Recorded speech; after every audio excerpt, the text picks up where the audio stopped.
866-5555. Jacksonville.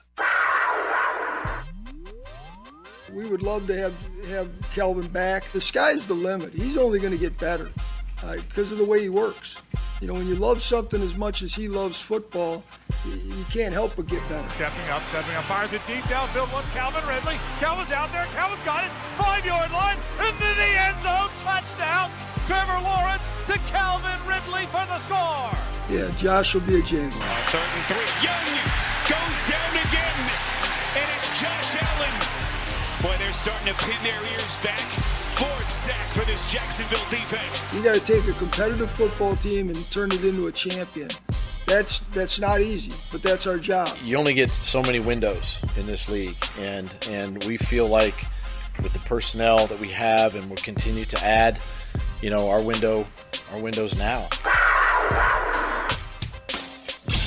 1010XL 92.5 FM presents Jaguars Today with your hosts Mike Dempsey, Tony Smith, and Dylan Denmark. Well, the Jags and everybody else are in the Chiefs window at the moment. Good morning, everybody. Will we have one of these shows one day, maybe in the near future, at any point in the future, where we're celebrating a Jacksonville Jaguar Super Bowl victory instead of crowning the Kansas City Chiefs, the latest dynasty in the NFL? And Tony, good morning. I think 3 out of 5 certainly qualifies in today's modern sports world as a dynasty. 3 out of 5, and your quarterback is still entering the prime of his career. Yeah, I think he's firmly in the prime of his career. Like it's crazy. The level of success that the Kansas City Chiefs have seen, as we talked about getting ready for the game. You know, 6 straight appearances at least in the AFC Championship game. That's the worst that Patrick Mahomes has ever done in his career, is only getting to the AFC Championship game as the starting quarterback for the Chiefs. And now he's got 3 rings, 3 Super Bowl MVPs. It is the best early career I think we've ever seen in the NFL. We'll see if he reaches the heights of Tom Brady over the course of an entire career, but he's met them or exceeded them through the first 6-7 years of his career. Right. I mean, that debate will, you know, you can have it now if you want to, comparing him to this, you know, similar point, whatever you want. It's kind of pointless. He's got a lot more football still to go. He's clearly the best in the game now. Yeah. And really, when you look at what he is working with, Travis Kelce is a one-day Hall of Famer. Okay, Kelce had 93 yards in this game. Mahomes threw for 240 other yards in this contest to the likes of Mecole Hardman, who the Jets let go for nothing, right? Caught the game-winning touchdown. Justin Watson, who's just a guy. Rashee Rice, his leading receiver throughout the year, was a rookie, had 39 yards receiving. Then you're talking about Pacheco needing 6 grabs out of the backfield to get to 33 yards. Noah Gray's a backup tight end. Valdez Scantling is just a guy. Jerick McKinnon hadn't played in a couple of months and came in and had a couple of catches in this game. So, I mean, you know. Including a big one. Absolutely, he did.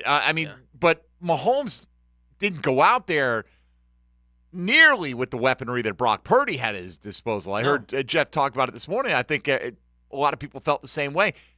I would say, just anecdotally, I don't know what the final tally came in at, Tony. Apparently, a lot more bets came in on Kansas City. The big bets came in on San Francisco more often than not. At least that's what I was reading. But there were so many of the bets on Kansas City, it still drove the line down to 1.5 by kickoff. So it got closer and closer, and more money was coming in on the Chiefs. But I mean, what would you have had to make the line if you had switched quarterbacks on these teams? Oh, my goodness. 14 and a half, something like that, just somewhere to get in that action area. on both sides of it.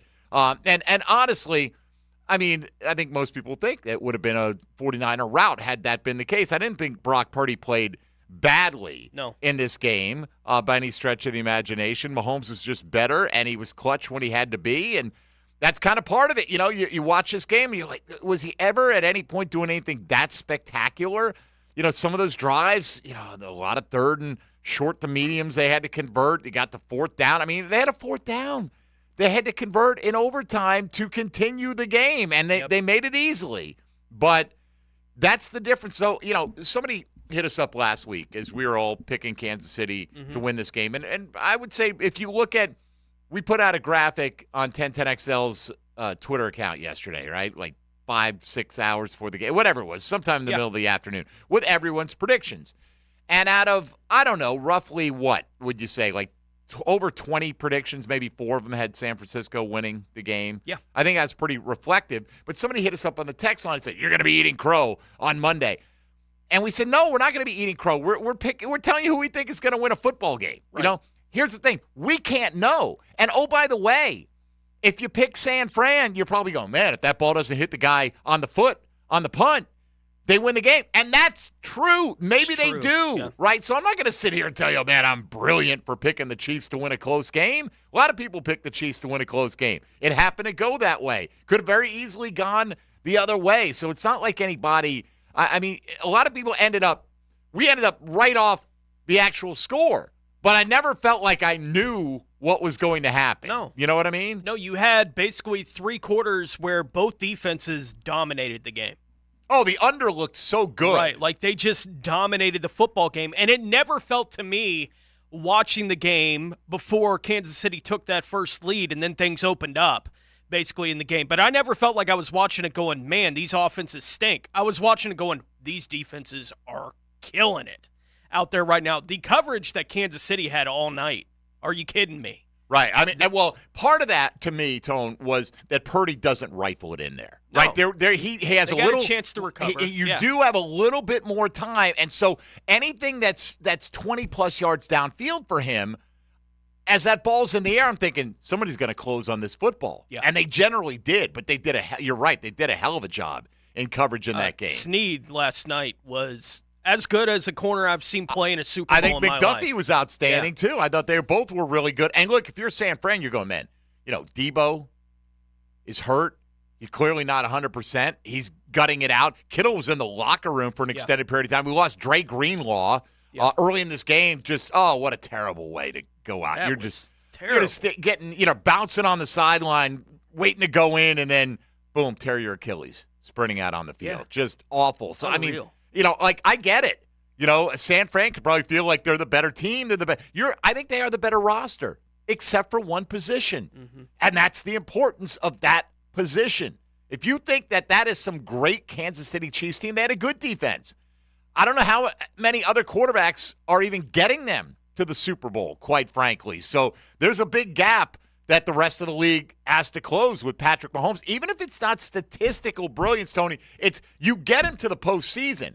The narrative, well, he's got all these games at home. Well, not this year, right? Went on the road to the number 1 and number 2 seeds, and the number 1 seed was a neutral site game for the NFC with San Francisco, and was able to meet every challenge because he's unflappable in those circumstances. Well, that Kansas City, with the way they looked halfway through the year, nobody was going to pick them to play in the Super Bowl. No. Right? Halfway through the season. And then that over the back half of the year, everyone was looking at it, watching it, saying, Baltimore, San Francisco, those are the teams. Baltimore, San Francisco, those are the teams. Well, they both wind up being the 1 seeds in each conference.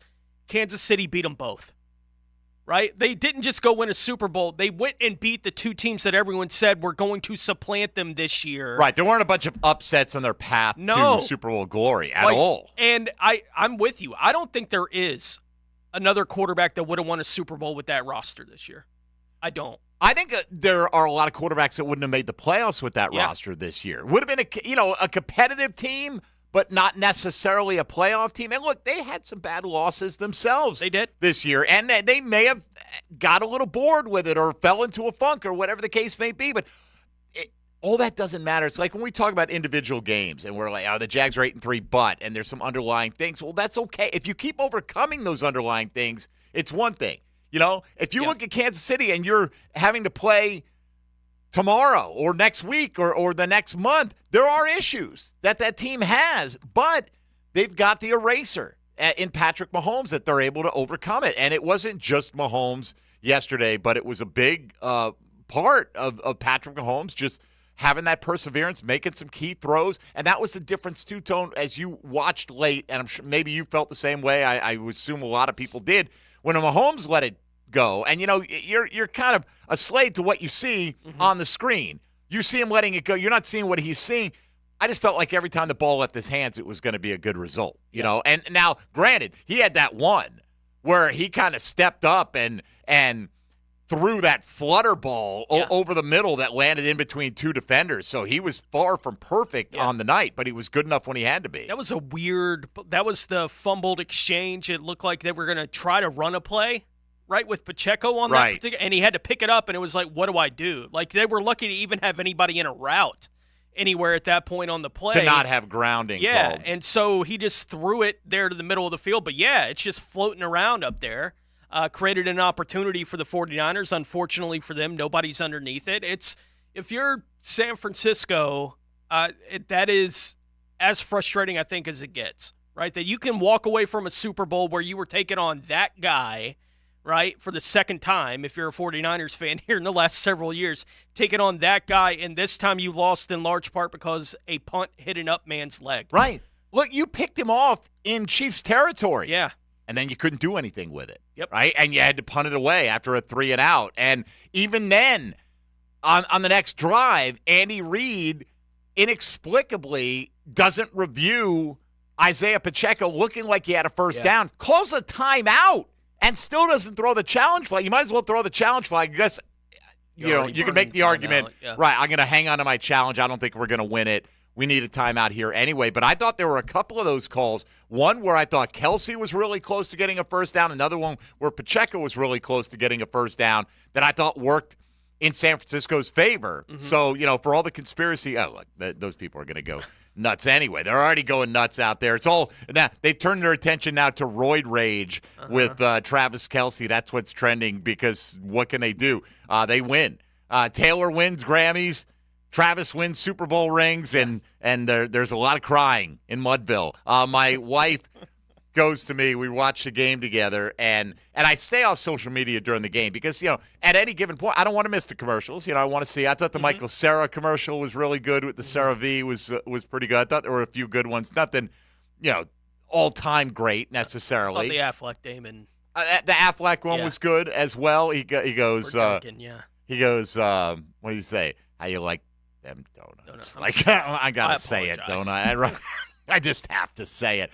So there were a few good ones. So anyway, I'm watching it, but at times I'll pause it. So I don't want to get on social media and say, the Chiefs just fumbled it away or whatever. I want to see the game, and I'd catch up, and then I'd pause again or whatever. So, but we're watching the game, and Kelsey obviously comes up, and he's mad because you've got the fumble with Pacheco on a play where apparently Noah Gray's man whipped him and came in and forced the fumble, and Travis Kelsey wanted to be on the field. He wasn't on the field on that play. Yeah. And he gets in Andy Reid's face and kind of bumps him and all this. Scared him.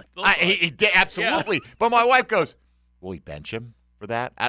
I'm like, oh, honey, that is so cute of you. Until the next drive starts. Yeah, I mean, right, because they just lost the ball. So, yes, he will not make him play defense on this drive. But, no. Look, even if they didn't have a history together, you're not going to bench your star tight end in that moment. You know what I mean? Like, it's not like he physically attacked him. I didn't feel like it was aggressive. There was no question about it. And I think he showed his backside on that play. But that's in part Travis Kelsey. Yeah. It's not like he didn't. Andy Reid earlier this year had to have a conversation with him because of the helmet thing. Right. He's very volatile emotionally. Yeah. And he said so after the game that basically Andy Reid is his over the years, his guidance on how to deal with his emotions had basically helped him make a career. We've seen Kelsey thrown out of a game against the Jaguars. No doubt. That's how he is. He is that fiery, and it's a Super Bowl, and he just saw a fumble happen, and they hadn't scored a touchdown to that point in the game, right? And so Kelsey is, he's exploding on the sideline at that time because he wasn't allowed to be on the field for whatever reason. He's letting his coach know. And I wonder, there's probably better ways to do it than screaming at an old man on the sideline, but that's how he chose to handle it. And with all the focus on Kelsey and Taylor Swift and all, I bet he was feeling a little bit more pressure, right? Like, he gave a big speech, they say, in the locker room that every Chief today is saying to a man, if you were there, it was the greatest speech you ever heard in your life, right? It was just Travis Kelsey going raw, emotional about what they had, why they should win, not overlooking the opportunity that they had, all those things you can imagine you're giving on a Saturday night pre-Super Bowl speech. But they said Mahomes got up there and was just like, what am I supposed to say now? Let's go. Like, Yeah. all right, what he said. Let's go, right? Like, let's bring it in. All right, so today, let's talk about it. How far away are your Jacksonville Jaguars from competing and going toe-to-toe with a team like Kansas City? They didn't seem that far away when they played them the last couple of times, Tony, but there's just something about that championship DNA that makes it so tough. You have to be near perfect at times to overcome the Kansas City Chiefs. So how far off are the Jags from that?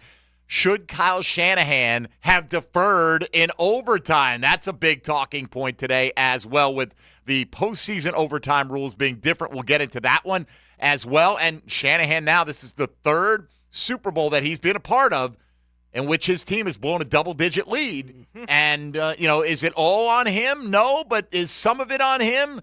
It's got to be some of it, Marv Levy was a great coach, but he's not remembered as one of the greats. Not as one of the all-time greatest coaches, because you got to get that's where Shanahan's over that last hump. Yeah.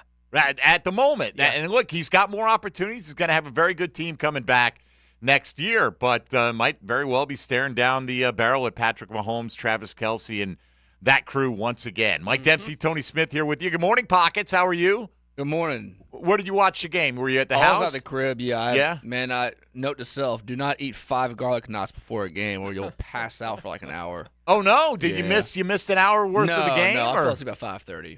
We'll go right at kickoff. Okay. But, all right. Well, good. But it was good, man. We're glad you made it. Yeah. All right, Pockets is here. We're all locked in. We're ready to go. Today's Chad and Sandy real estate question of the day.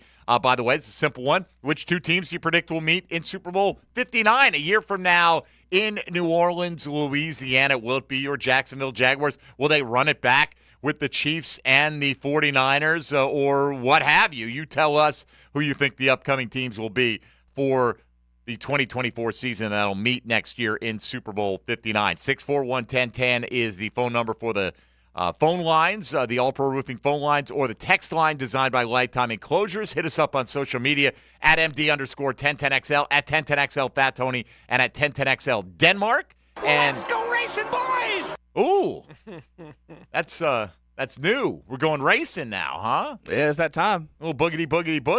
Pockets is ready for some NASCAR, apparently. You can also get in the YouTube chat if you've got some feedback for the program today. We are ready to roll. Put it behind us, but let's reflect on Super Bowl 58. This is Jaguars Today on 1010XL and 92.5 FM. Hey, folks, Mike Dempsey for Awaken 180 Weight Loss. You know what I love to hear? I love to hear testimonials from people I know about Awaken 180. Good friend of mine. You probably know him if you're a Jag supporter out there on Twitter. Al dropped 13 pounds in his first week with Awaken 180. Congratulations, Al. Just another success story from Awaken 180. I've yet to meet someone who's tried it who hasn't had success. And, man, you're going to lose that first week. It's amazing. I lost 9.6 pounds. Al dropped 13. I've known others who've dropped in the double digits as well, and you'll keep losing the weight. 4 to 5 pounds a week, and you'll keep it off as well. That's the key with Awaken 180. They'll readjust your way of approaching eating. You eat to lose weight with Awaken 180 Weight Loss. How do you get started? Well, it doesn't matter if you need to lose 10, 15, 25, 50, or 100 or more pounds. 844-346-1800 is the number for all of you. 844-346-1800 for Awaken 180 Weight Loss. Don't just lose the weight. Keep it off for life online at awaken180weightloss.com. Jaguars Today. Jaguars Today. From the JOI Studios at 1010XL. Jacksonville Orthopedic Institute. Where the pros go. He doesn't pull punches. You want to punch me right now, but you won't. He doesn't beat around the bush. You got aggression? That's even better. You're going to need that too. Rick Ballou is the truth teller. Thank you for clearing that up. Evenings on 1010XL. Wait, what? This year, Dell Technologies wants to help you do amazing things with their best tech. For a limited time only, save on select next-gen PCs, like the XPS 13 Plus, powered by Intel Core processors, and more. Plus, curate your dream setup with great deals on select monitors, mice, and more must-have electronics and accessories. When you shop online at Dell.com/deals, you'll have access to leading-edge technology to match your forward-thinking spirit and free shipping on everything. Again, that's Dell.com/deals. Make someone's heart pop on Valentine's Day. Show your love with a bouquet of chocolate roses, chocolate-covered popcorn, or a box of decadent truffles. Peterbrook is taking pre-orders for chocolate-covered strawberries. So get your order in and get those hearts popping. Valentine's Day shopping shouldn't be hard, and 1010XL makes it easy with gift ideas from Peterbrook Chocolatier, Beard's Diamonds, and Spencer's Designer Florist. Happy Valentine's Day. Go to 1010XL.com now. A customer called DuckDuckRooter saying they had some nasty stuff backing up inside their home. So we went with our camera to look inside their plumbing lines. And sure enough, tree roots in the sewer line. Need to see what's blocking your lines? Call our team to locate the issue and provide solutions to resolve it. 904-862-6769. Visit DuckDuckRooter.com.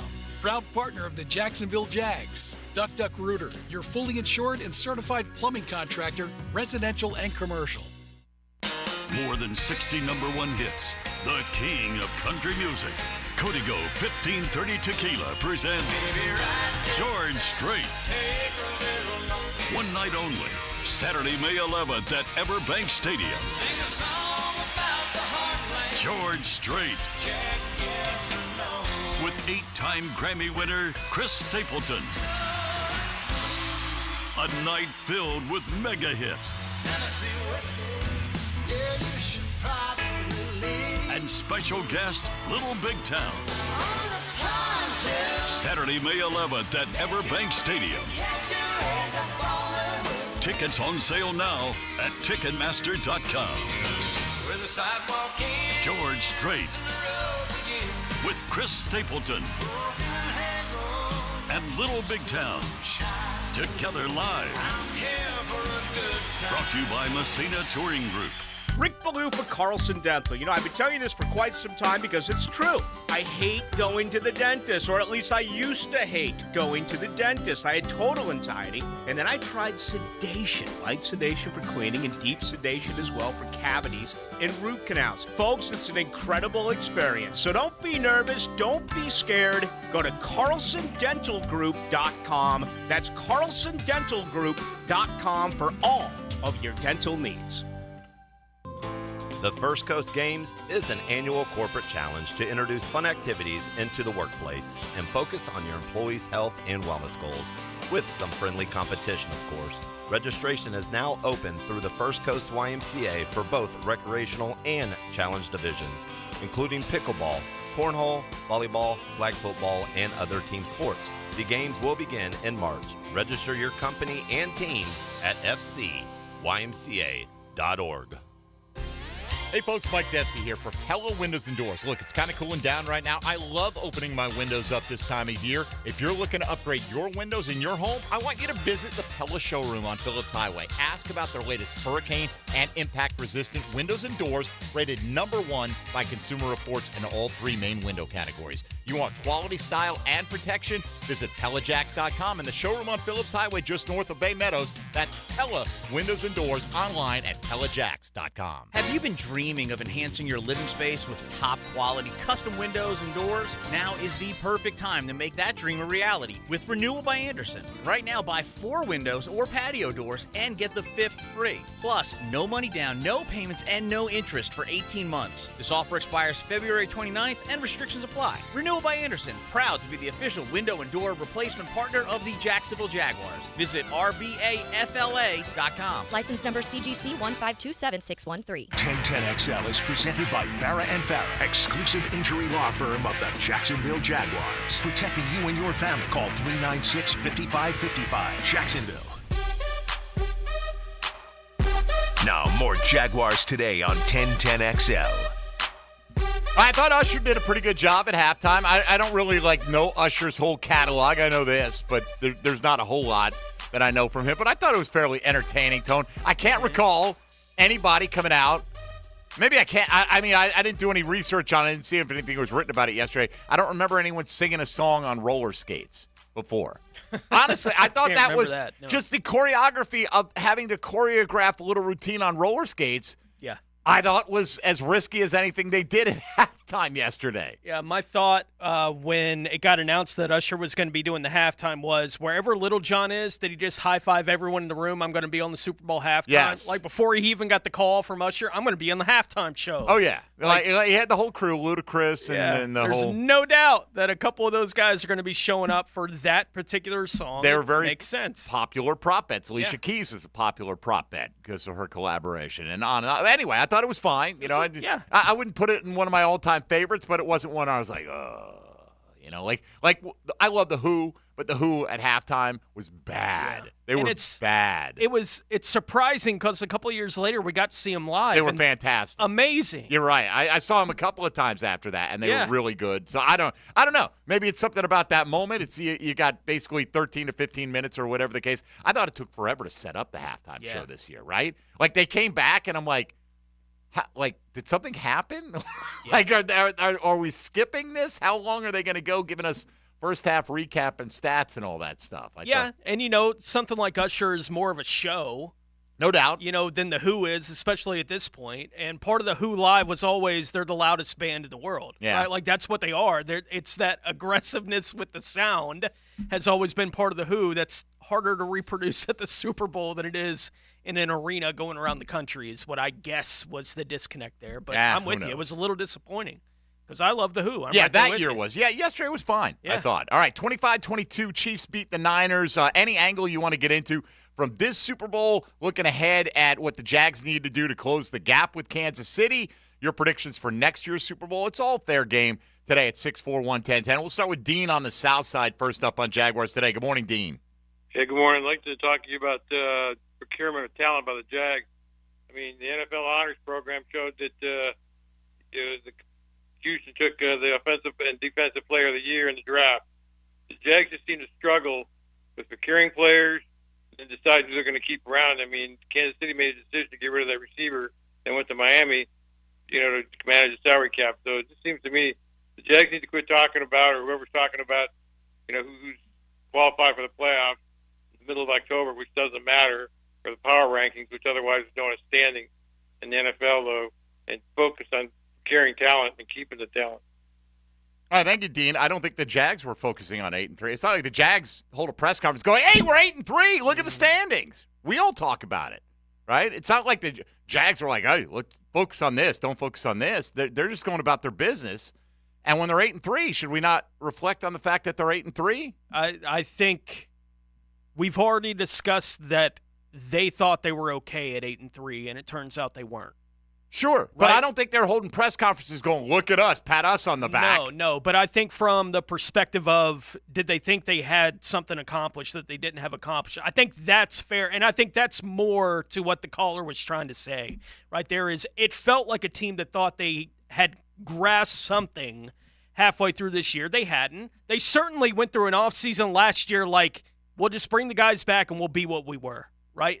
The young guys will get better. We'll be better. We'll accomplish more this year based on what we accomplished last year. They were wrong.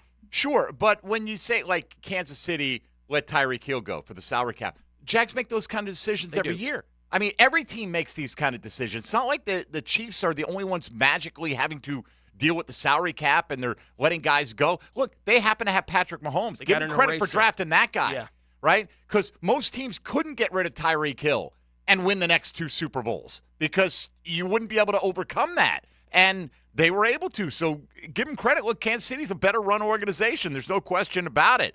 But, I mean, it's not like the Jags aren't trying to put together a team every year. You know what I mean? No, yeah. Like, I don't know. I get it. They failed to do what they needed to do, but at the time they'd won 5 in a row and they're knocking on the door of the number 1 seed in the AFC. Should we not give them some credit for absolutely being good at that point in time? Like, granted, it collapsed, it fell apart. There were some signs maybe they weren't as good as their record indicated, but like our own caller Dean here said, the standings are the power polls. So when you're number 1 in the standings, shouldn't you feel pretty good about what you've done up until that point? Now you've got to continue on. I heard you talking about it with Dan and Jeff this morning, Tony. Philadelphia, coming off the Super Bowl appearance, started the season 10-1, and then collapsed down the stretch, and probably along the way thought, oh, we'll be fine.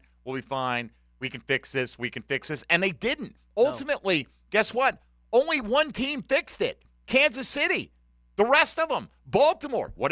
Baltimore's the number 1 seed. They blew it at home. They had it at home, right? I mean, you can go on and point to every team's failures, including the Chiefs, but the Chiefs wipe them out because they're the ones standing today. The 49ers, they had a failure of a season. I'm sorry, they did. They're not a team that should just be happy to be getting where they're at right now. Yeah, taking another step forward. We went to the NFC Championship game the year before. This year, we went to the Super Bowl. No. This whole thing goes back to everyone when they in went the league the first time against the Chiefs. Everyone thought San Francisco was the best team in football throughout the majority of the season.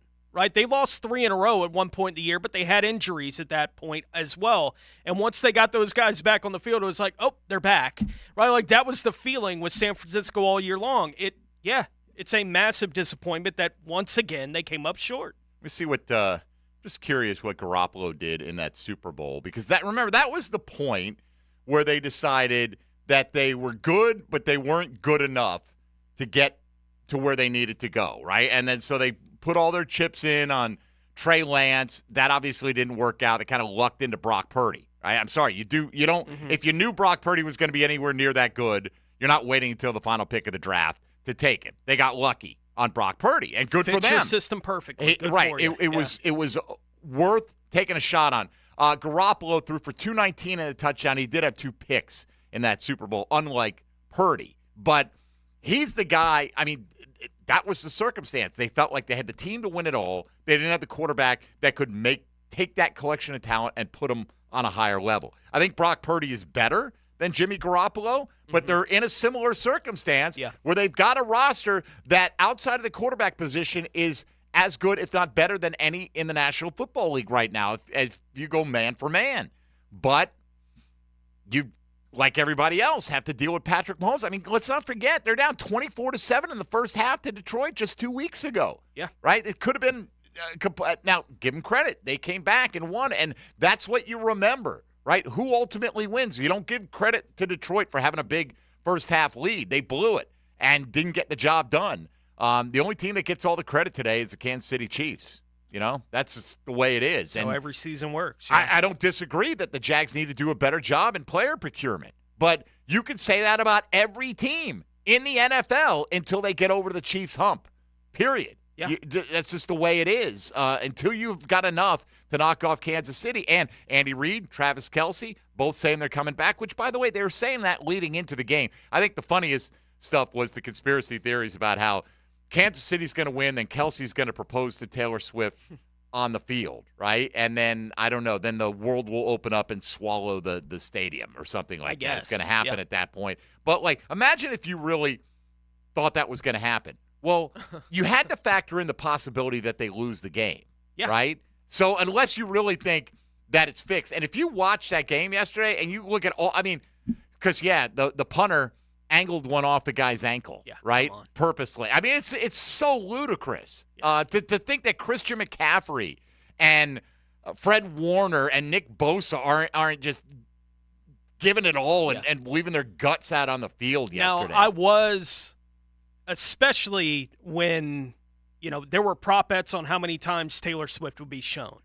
right, during the broadcast. That was it got a lot more frequent in the second half, right, I'll tell you that. A legit prop bet. But speaking to that, before Kansas City had even scored a touchdown in the game, they had shown Taylor Swift on the boards 5 times. And I knew that because I was involved in a group. We had that as one of the prop bets we had at the party. We were paying attention to how many times Taylor Swift was being shown. She had been shown on the TV 5 times before Kansas City even scored a touchdown. Basically, to that point in the game, every time they had a play over 15 yards, they went to Taylor Swift up in the booth, and I turned to my friends in the room. I was like, I don't care about any of it. It doesn't bother me that they show Taylor Swift. I know why they do, because they got young people that may not be as interested in the game, more interested in the game because she's there. Like, it's a story, a hook for those people. But I'm like, I think we've seen Taylor Swift more than we've seen Andy Reid to this point on the TV broadcast, right? And I thought that was legit, and I was like, this is silly. And from then on, Kansas City was moving the ball on offense. And I'm like, okay. I think they wound up showing her 11 or 12 times. Is that right? Yeah. But every time I felt like she was on, it was for like 1 or 2 seconds. Oh, it wasn't It was long. like flash, go away, get a reaction shot, whatever. Yeah. If you hate it, don't watch. I don't know what to tell you.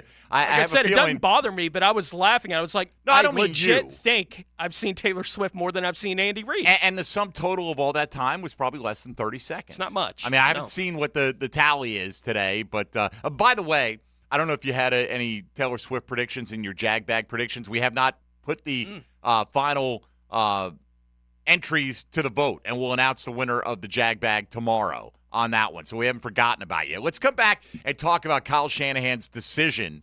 And now it is a little bit different. Now you got to be ready for it as a head coach, but the overtime rules are different in the postseason. Did he make the wrong decision and set his team up for less than ultimate success yesterday by opting to take the football? Kansas City said they felt like that San Francisco did them a favor when they won the toss and elected to receive in overtime. We'll discuss that and more coming up. 25-22, the Chiefs win another one. And I'll say this, look, I'm not happy that the Chiefs fan base gets to just talk about how great they are, but to me, it's better just to have that one fan base do it than have a whole bunch of other ones do it. You know what I mean? Like, I'm glad Detroit didn't win a Super Bowl for the first time. I don't want another team. I want the Jags to be the next team to experience something like that. Kansas City, they're used to celebrating. We're used to them feeling pompous and great about their team. And guess what? You'd feel the same exact way if you were in their shoes. So let's continue the conversation at 641-1010 on the All-Pro Roofing phone lines. This is Jaguars Today on 1010XL 92.5 FM. Hey, folks, Mike Dempsey for Tire Outlet. Are you looking for the best deal on your next set of tires? Why wouldn't you be? Well, Tire Outlet never falls flat because they offer the best selection, the best quality, and, yes, the best prices on tires, so you're going to find the right ones for your particular vehicle. Tire Outlet has over 4 decades of experience and 14 convenient locations around the First Coast, plus a legendary price match guarantee on every brand-new set of tires. You can trust your vehicle is in great hands. They also have skilled technicians ready to maintain and repair that vehicle to keep it operating at its best. That's Tire Outlet, where you always get wholesale prices and premium service. Jaguars Today. From the JOI studios at 1010XL. Choose your social channel. Twitter at 1010XL. Facebook at 1010XL. Instagram at 1010XL. TikTok at 1010XL. YouTube at 1010XL. 1010XL is there. Mia here for my friends at Arlington Toyota. No payments for 90 days and just $500 down can get you behind the wheel of a brand new Toyota. And with the help of Arlington's pre-approval program, that new Toyota will be sitting in your driveway sooner than you think. Plus, every new Toyota purchase comes with peace of mind of Arlington's lifetime warranty. That's unlimited time and miles.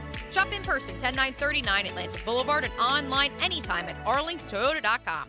When you got a problem, nothing hits the sweet spot like a promise. And if you think you have a problem in selling your home, we got your promise with ChadandSandy.com. That's ChadandSandy.com. You want me to just get right down to it? As simple as this. Your home sold, guaranteed, or they will buy it. So no matter what you think your problem is, maybe you're worried about selling for less money with a lowball instant offer, Chad and Sandy will deliver. They're the only real estate experts that we are trusting and recommending with the sale of your home. Chad and Sandy guarantee your home sold at an agreed-upon price and deadline, or they will buy it. Derek on the north side. After my father passed, I wanted to move to Tampa ASAP to be close to my family.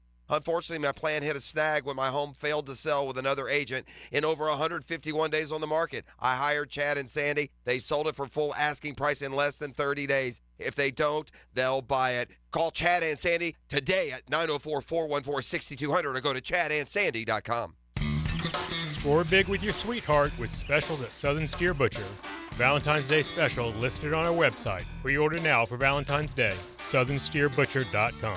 For tasty tips and juicy breasts, choose Southern Steer Butcher. Pross, I'm thinking about changing my name. Again? You're already the media mogul, the straw that stirs the drink, the Duke of Pablo Bay. Now what? Refer to me as Dreamfinders Danny Hicken. What in the blazes? Is this a cash grab? No, it's just that I believe so much in Dreamfinders Homes. 20 locations in Northeast Florida, official home builder of Jags and Gators. Great opportunity for first-time homeowners. All right, Dreamfinders Danny it is. Did I mention the lowest interest rates you can find? Visit DreamfindersHomes.com. Now let Dreamfinders Danny celebrate through the majesty of song. Dream finders. Oh, brother. I believe they will build Make it your stop. home just right. The Women's Board of Wolfson Children's Hospital welcomes 4-star Admiral James Stavridis February 26th. For your chance to win tickets, text FORUM to the text line covered by Lifetime Flooring at 641-1010. Bueller Air Conditioning presents Are You Cool? Today's lucky contestant, a coffee filter repairman from Jacksonville Beach. Me, Dave Carvelis. Great to be here, Pat. No time to chit-chat, Dave. Here's your question. Your AC has been acting up. Do you A, ignore it and hope it gets better on its own? 2, take off all your clothes when you watch TV and hope that does the trick? Or C, call Bueller Air Conditioning? Oh, jeez. I do like to sit around with no pants on. 5 seconds, Dave. I'll say C. Call Bueller. That's right, Dave. A quick call to Bueller will have our expert AC technicians at your door, usually the same day, to make sure that you are cool. Can I still watch the game with no pants on? It's America, Dave. Knock yourself out. Stay cooler with Bueller. Visit BuellerAir.com. Did you know Prime Roofing manufactures, fabricates, and installs their metal roofs? If you're thinking about a metal roof, think Prime Roofing. Schedule an estimate today at primeroofingfl.com. That's primeroofingfl.com. It's time to celebrate your love with a special gift from Beard's Diamonds. Now through February 14th, you can get the lowest prices in Jacksonville guaranteed. And with every purchase between now and Valentine's, your loved one receives a free dinner at Fogo de Chão. See more at the St. John's Town Center or at beardsdiamonds.com. The Jacksonville Orthopedic Institute is now offering online scheduling for new patient appointments for all of their physicians. Simply schedule your appointment on your cell phone, tablet, or desktop. JOI is the first orthopedic practice in North Florida to offer this feature to patients. To schedule your appointment online, visit joi.net and click on the button at the top of the page. If you'll be using insurance, be sure and have your information handy. JOI, where the pros go.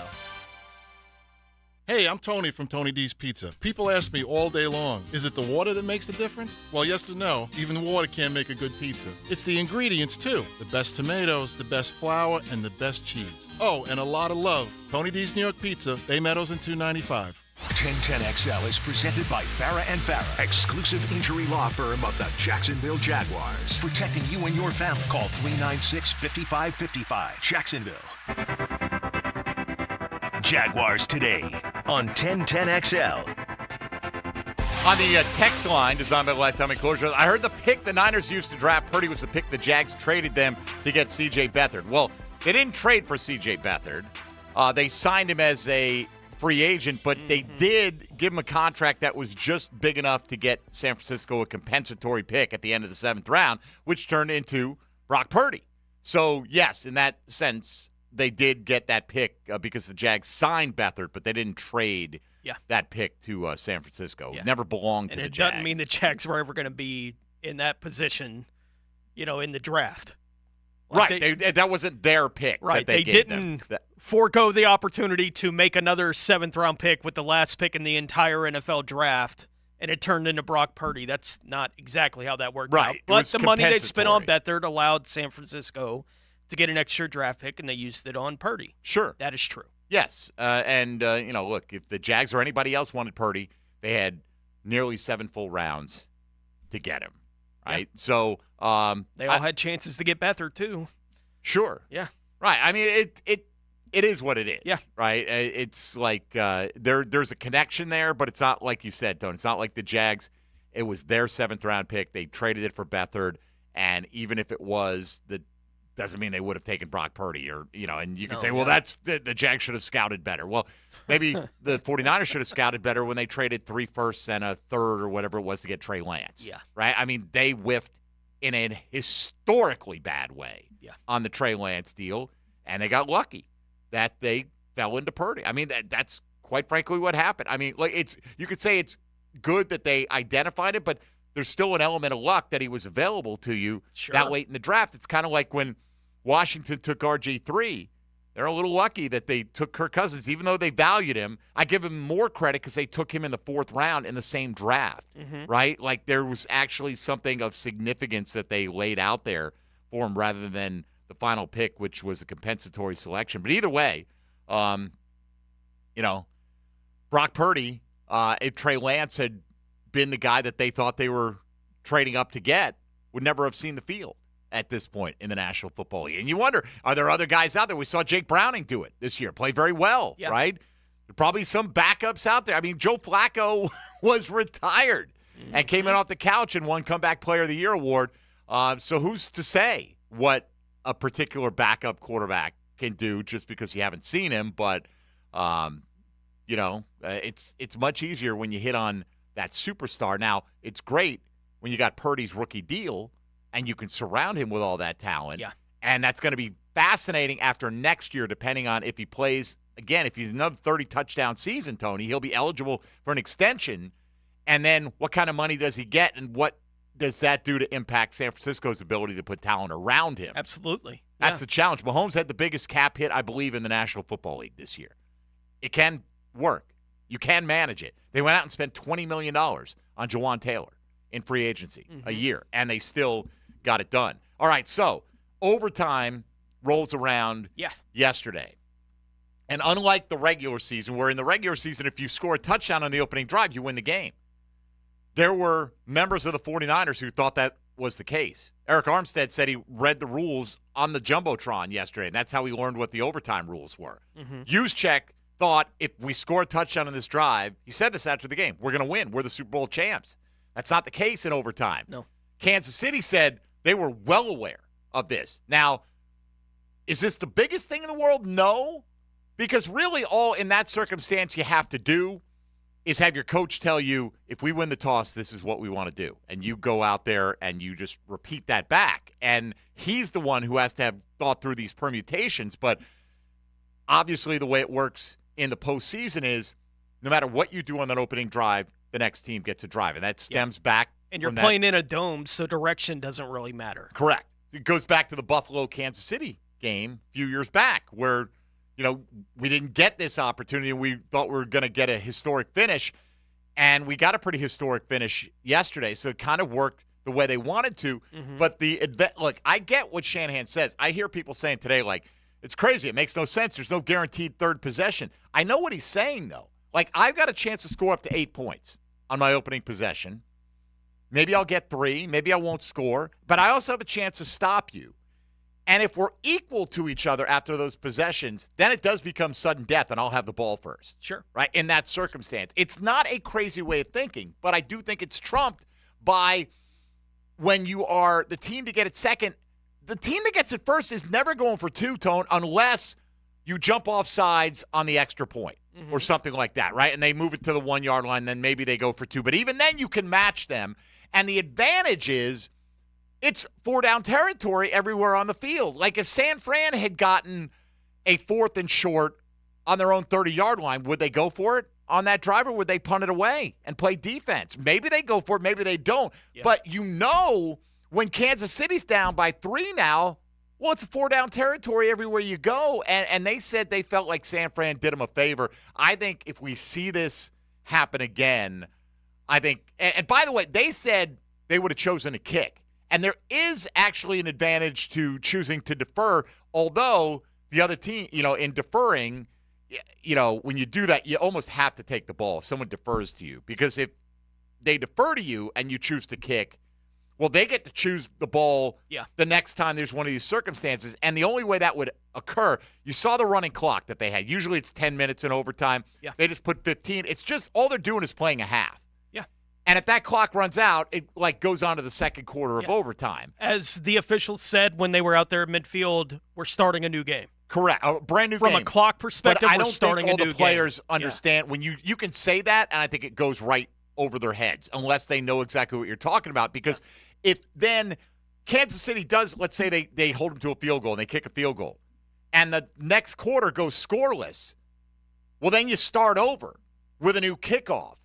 And that kickoff is now going to go to the Kansas City Chiefs in this case, right? Because they didn't get the opening kickoff of overtime. So I think in the sum total of things, I think most coaches watching this play out would rather just know exactly what they need going forward. Now, you could still make the argument. If Kansas City just gets held to a field goal, it doesn't matter. I mean, they're not going to go for it on 4th down if it's 4th and 5 and they can kick a 35-yard field goal. No. So you still have that opportunity. It's just along the way on that drive. Yeah. Like if KC had the same drive and had the ball first, they're probably punting. Probably on 4th down from like their own 34-yard line. Probably, but that was 4th and a foot. It was 4th and a foot. I understand that. But you're also talking about if you don't make it, you're basically handing the game to the other team. But I think at that point, your mindset should be, we got to be as aggressive as we got to be. Probably. I think at that point in a Super Bowl, that would be the mindset you have. San Francisco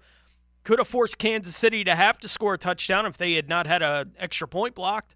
Right, like there are like opportunities that they created. So with that, when they're kicking the field goal with 7 seconds to tie it and send it to overtime, Kansas City would have been trying to figure out, okay, what are we going to do on the next play, right? And we got to score on one of the next 2, or we're going to lose the Super Bowl. Like that's the position you could have had the Chiefs in. They didn't do that. I don't have a big problem with taking the ball first in overtime, and I think, like I said, I think that you coach it from that position aggressively, right? Because it's not like either team is really stopping the other team all that well at that point in the game. It does feel like both teams are going to have I don't know, man. The It's opportunity. 19-19. But the fourth quarter, bam, points. That's how the fourth quarter went. 9-6. Yeah, like both teams were scoring, though. Yeah. They hadn't been scoring the whole game. That's the 19-19. They hadn't been scoring. Now they were. Right? Like, I felt like once, honestly, watching the game, I felt like once Kansas City scored and took the lead for the first time, the thought crossed my mind. I was like, I wonder if there's another stop in this game. That's the way it felt to me. Because both offenses would be shaken up a little bit by, okay, Kansas City finally got it in the end zone. Right? Some things have to open up. Once that happens, San Francisco did. It opened up a little bit. They didn't score over and over and over touchdowns like they could have. You know, potentially had the long field goal that was obviously part of that too, but you didn't have another empty possession in the football game once Kansas City took the lead. And if you're San Francisco, I understand the idea of we're going to take the ball, we got to figure out a way to get points on the board to give us a chance to win this game. Because I thought at that point, San Francisco isn't stopping Kansas City again from getting points in this game.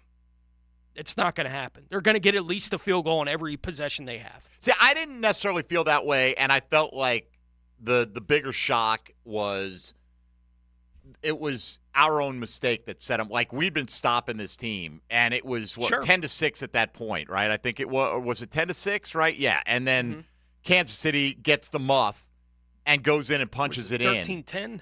I think it was 10-6, right? And that touchdown made it 13-10 to give them the first lead of the game. But I felt like if I'm San Fran, I feel like I've stopped them the whole game, including right up until that point, and you just can't have a punt hit you in the foot, you know, and that's just the difference. As much as anything, I think that's the biggest play in the football game right there, because if you stop them there, and maybe, you know, from that point on, and maybe it is because San Francisco opened it up a little bit or whatever, they scored a touchdown and a field goal on their next couple of drives as well. So maybe if they just get that punt secured, they go down and score that touchdown, and now they're opening up a 2-score lead, and we're getting pretty late in the ball game, and it's a different outcome. But regardless, it went the way it went, and the Chiefs pick up another Super Bowl championship. 25-22, the final, 641-1010. If you want to get in, be a part of it. The question of the day today, which two teams do you think meet in Super Bowl 59? You're listening to Jaguars Today on 1010XL 92.5 FM. Jaguars Today. From the Jacksonville Orthopedic Institute studios. JOI, where the pros go. I'm Martin Truex Jr. Martin Truex wins the Coca-Cola 600. And you're listening to 1010XL, Jack Sports Radio. Local 234 Plumbers, Pipe Fitters, and HVAC Technicians is now taking applications for their state-certified apprenticeship program. As an apprentice, you'll receive excellent benefits, higher pay, job placement, and even earn college credit. The 5-year programs include plumbing, pipe fitting, welding, and HVAC. A career as a journeyman means stability and security. For more information, visit ua234.com/apprenticeship. Local 234. Make the right connection. Mark Watson with Hardball Creative. Cooler weather is here, so call Hardball and let us put your company logo on some beanie caps. Think about it. Stylish, pom-pom on top, adorable. Hardball Creative. Hardball does it all. Who's the only person to walk in space and also visit the Mariana Trench, the deepest part of the ocean? How long has it been since you compared homeowners' insurance rates? Log on to southernoak.com to get an instant quote or find an agent near you. Our family protecting yours. Southern Oak Insurance. NASA astronaut Catherine Sullivan is the only person so far who has spacewalked and has traveled to the Mariana Trench. Southern Oak Insurance, our family protecting yours. The flagship station of the Jaguars. WJXL AM Jacksonville Beach. WJXL FM Jacksonville Beach. Dave Binion here with my son Ammon, who is the air duct cleaning manager at Zero Res. So Ammon, you may notice a little rattle in my voice and some puffiness in my eyes. That's because allergy season is coming on. Can Zero Res help? Yes, your health has a lot to do with the air you breathe. A clean and healthy home begins with clean air. At Zero Res, we can help clean the air in your home by cleaning your air ducts, cleaning the coils in your HVAC units, and fogging the system with a powerful antimicrobial that helps kill and control the growth of microorganisms in your air. We also have options for maintaining your clean air with our excellent inline air purifier and UV lights that will help keep your system clean and healthy. At Zero Res, we are more than just air duct cleaners. We're a clean air specialist. So, what deals do you have this month? Right now, get $100 off your air duct cleaning, and while we're at it, we'll give you $50 off your dryer vent cleaning. Zero Res. Spelled forward or backwards, it's the right way to clean. CEROREC. Zero Res. Hoops fans, meet the Jacksonville 95ers, the city's newest basketball heroes. Get up close, grab autographs, snap photos, and feel the thrill. Wednesday, February 28th from 7 to 9 p.m. at Players Grill Mandarin. Players Grill, where the neighborhood meets. Are you looking for increased privacy and protection for your family and pets? Look no further than Superior Fence and Rail. Superior Fence and Rail is Jacksonville's top-rated fence company, delivering the highest quality fence products. They'll treat your property as if it's their own. So get off the fence and get your privacy back. Call Superior Fence and Rail today for your on-site estimates. When you're on the fence, about a fence, SuperiorFenceandRail.com. Arthur Ashe, not just a tennis legend, but a beacon of sportsmanship and activism. On and off the court, he championed equality, breaking barriers with grace and integrity. Ashe, a symbol of resilience, proving that greatness transcends the game. I'm E.T. with another Black History Month profile on 1010XL, brought to you by Instant Key. Fast, honest, reliable locksmith service. There are 3 certainties in life: death, taxes, and if you stay in your home long enough, a new roof. Pick it here for our friends at Lockhart Roofing. Nobody better in Jacksonville. How do I know? They are a local certified Master Elite contractor, and that means they have a GAF Master Elite warranty. That's the best in the roofing industry. In this day and age, don't settle for cheaper discount roofers. Lockhart Roofing has been here for decades. They aren't going anywhere. Call my friends at Lockhart Roofing, 994-3851. That's 994-3851. Lockhart Roofing, Jacksonville's best for Jacksonville people. This is Molly McDonald with your 1010XL Southeast Orthopedic Specialist Local Sports Update, brought to you by Southern Oak Insurance. Your Super Bowl 58 champions, the Kansas City Chiefs, overcame a 10-point deficit to become the first back-to-back Super Bowl champions in 2 decades, beating the San Francisco 49ers in overtime 25-22. The JU Dolphins men's basketball beat North Alabama on Saturday night 67-63, out-rebounding North Alabama 45-26. With Robert McRae leading the Dolphins with 18 points to help secure the win. JU travels to Georgia to take on Kennesaw State on Wednesday. Second ranked in the ECHL South, the Jacksonville Icemen continue their win streak, defeating the Orlando Solar Bears 4-1 Saturday night. Goalie Joe Mercado stopping 22 of 23 shots, leading the Icemen to victory. It's 75 degrees at 11 o'clock. Time and temp brought to you by Bueller Air Conditioning. Stay cooler with Bueller. 1010XL is presented by Farah & Farah, exclusive injury law firm of the Jacksonville Jaguars. Protecting you and your family. Call 396-5555. Jacksonville. Everything you need to know about the Jags. Jaguars Today on 1010XL. All right, think about this. Other than the quarterback position, if you could take one of these pieces off San Fran and or Kansas City, Like, what infusion could the Jags most use to close the gap on these guys? We'll talk about that here in a second. Okay.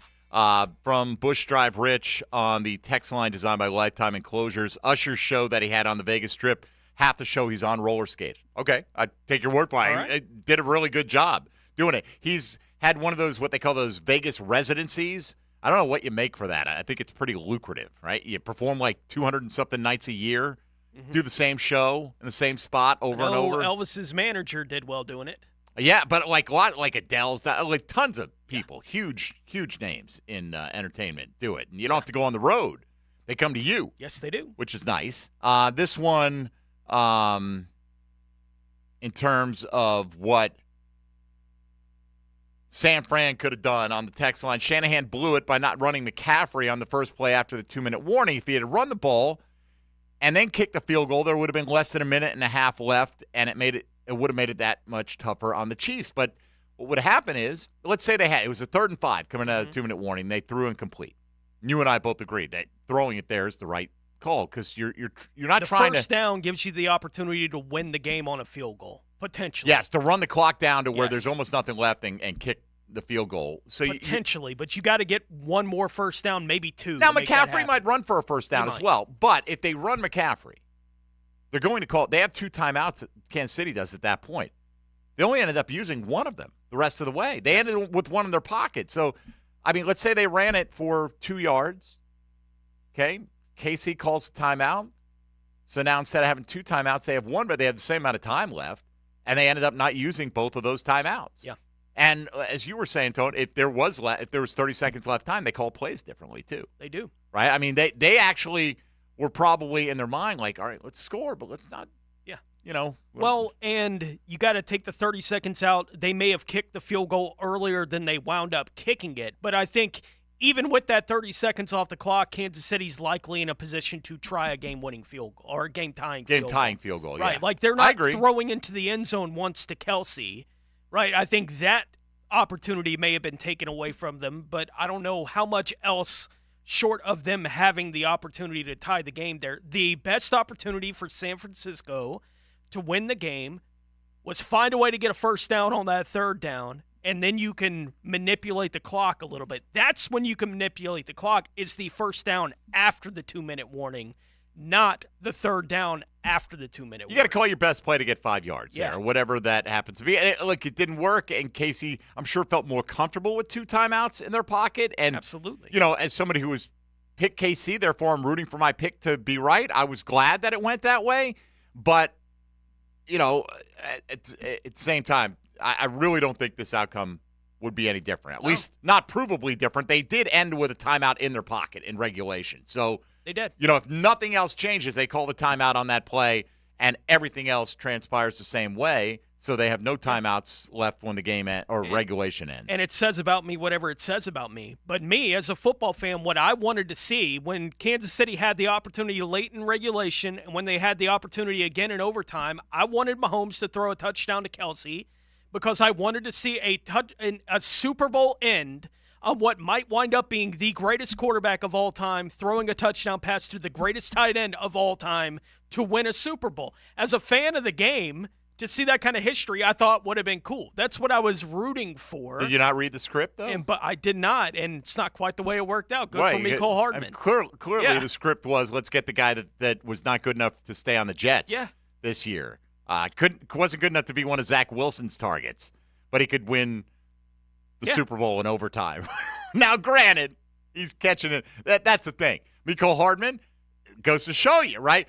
Like, why don't we have guys like that? Well, the Jets had him. Yeah. And because he was placed in this moment, it's not like Mecole Hardman got him to where they were, but in that moment, they called his number, they had a good play design, and he got wide open, and Mahomes hit him, and he caught the ball for the touchdown. That doesn't make Mecole Hardman a great player. A lot of guys probably could have done that in his stead, but he did it with Kansas City because it's like they talked about apparently in Kelsey, we weren't there, but Kelsey's Saturday night speech, he leaned heavily into, we know what the formula is. We know what it takes. And when they went into the locker room at halftime down by 7, Tone, they said they all looked at each other like, we were here last year. we've been here repeatedly. The main thing is to stay calm and execute your plays. Don't compound it. And because they had made mistakes up to that point, and they didn't. Mecole Hardman a couple weeks ago is the guy who fumbles out of the end zone. That's right. Right, against Buffalo. That's what would have been remembered about Mecole Hardman in this season as a Kansas City Chief would have been he's the guy who fumbled it out of bounds. Good thing they found a way to come back and win. Right? Like, that's what the story would have been with Mecole Hardman. He was open in the moment.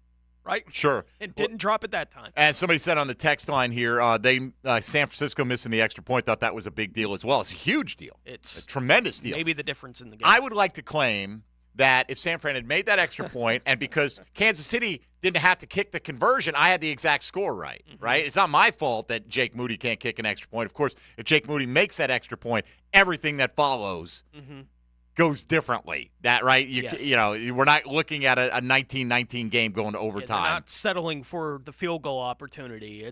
We're going. No, trust me though. I was looking at. There was one point in time. I'm like, if San Fran scores here, and then Kansas City comes back, I'm like, damn it, Tony is in line for 27-23. This cannot stand. Yeah, and it didn't. So Look, by the way, I end up the over ends up hitting. I wonder how many people middled it, right? Because all week long, it was 47.5, right? And a lot of people did play the under. We did a show yesterday, 3-hour show on Sirius XM previewing. We had a bunch of different analysts and handicappers on, and the under was a popular play in this on 47.5. Well, it finished at 46.5. So if you took under on 47.5 and played the over on the 46.5, aren't you lucky? Oh, my God. Right? Yeah. You cleaned Vegas's clock is what you did. You middled it right there at exactly 47 points. But they said they got killed. They got a lot of action on overtime,